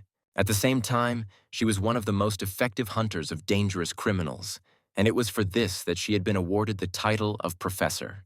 Tudor sincerely hoped that their strong and gifted friends would not be harmed. Bianca's concern was justified. Rumors circulated that Professor Sadie could not tolerate talented students from influential families. It was said that her envy drove her to deliberately sabotage the talents of others. Sadie did indeed prove to be slightly unhinged. She even permitted herself to consume alcohol during the exams, shamelessly, right in front of the students. The testing finally began, and the first to be sacrificed was Sancho. The boy strode into the arena with composure, showing not a trace of fear, as he was convinced that the will of a true warrior could not be shattered. It seemed, however, that Sadie interpreted this very phrase as a direct challenge. Her next action stunned everyone. She mercilessly attacked Sancho, breaking his defenses, and as she herself noted, breaking his will. And this automatically signified failure. Sinclair could not believe what she was witnessing. Sadie had beaten Sancho so brutally that he had lost consciousness. As a justification, she simply paraphrased the first rector of the Academy, saying that students should gain experience in a real battle. She then turned to Sinclair with a sarcastic remark, asking if the second-place student of the Ice Squad would also be whimpering on the battlefield. Vikir attempted to persuade Sinclair not to leave. To flee from the one who had harmed her friend was not even a consideration for Sinclair. The fight commenced, and Sinclair immediately unleashed her full power. Sadie was taken aback. It was not often one saw such a high-level spell cast by such a young student. But there was a question. Had Sinclair ever experienced someone forcibly disrupting her spell? The resulting mana feedback was excruciatingly painful. She even collapsed to the ground from the powerful impact. Sadie, as if nothing had happened, commented coldly that if the girl was unlucky, she might never be able to use magic again. Following that, Piggy was summoned to the arena. But forgive me, I do not wish to describe how this good-natured boy was beaten. I will say only this. Vicar was seething with rage. He then volunteered himself to be next. Sadie was already rubbing her hands together, eagerly anticipating how she would break the Academy's most formidable student. But Vicar was already taking aim. Without a moment of hesitation, his arrow flew straight into her eye. When the scream erupted, he just shrugged, as if he had been aiming at the golem, but the arrow had somehow gone astray. And then he calmly inquired if the professor was all right. Professor Morg came running at the sound of the commotion. Seeing the situation, he simply sighed heavily. Had Sadie truly put on her favorite show again? But the moment he looked at the arena, even he was stunned. The students lay unconscious, and Sadie herself was injured. Tudor rushed to his battered friends, and Morg, although he had seen Sadie go too far more than once, was witnessing for the first time her getting what she deserved. It seems that karma does indeed exist. Sadie did not forget this. She made it clear that she and Vicar would meet again. For now, however, the exam was over, and a sense of normalcy had returned to the Academy. The peace, however, was only superficial. President Dolores was intently studying the newspaper, her brow furrowed, a detail Vicar noticed immediately. In the latest edition, news about the Night Hound had surfaced once more. There had been attacks on significant locations in the capital, and she had been named the culprit without any supporting evidence. The fact that Dolores had faith in Vicar brought him great comfort. The worst part, however, was the emergence of imitators.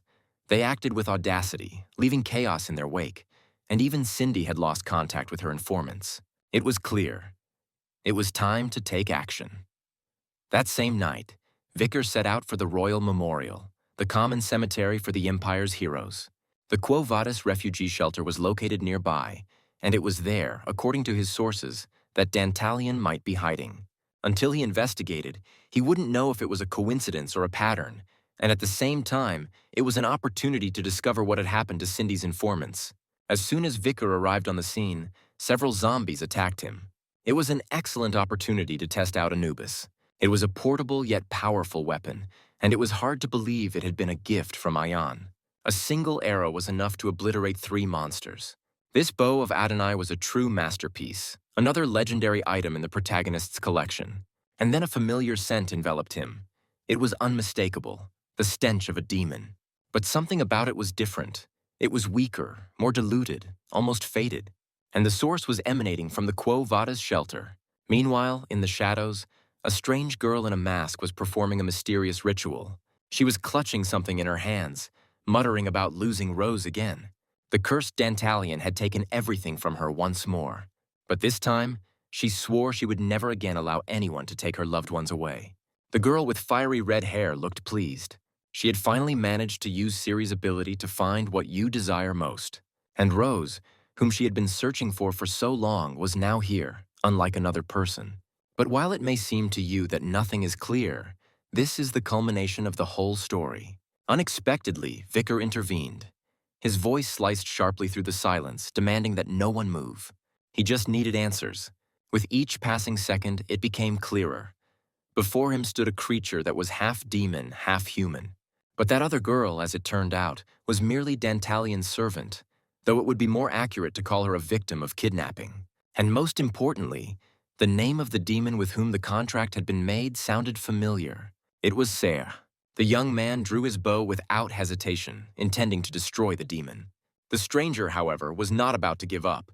She immediately recognized his marksmanship and asked with suspicion if he belonged to the Balac tribe. The protagonist openly admitted that he was a hunter for this tribe. In response, the girl screamed about a certain night, about revenge, and vowed to kill the barbarian.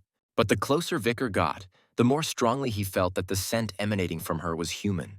And it was at this moment that she caught him. She fired a spike directly into his body.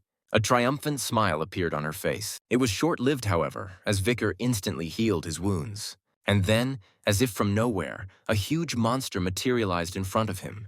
But even this was not a problem. The Baskerville technique easily destroyed it. The girl recognized this maneuver. She screamed, begging him to stop. But the forces had already converged, and in an instant, a deafening explosion engulfed everything. She had survived, but just barely. Her voice was almost inaudible as she pleaded with him not to leave her.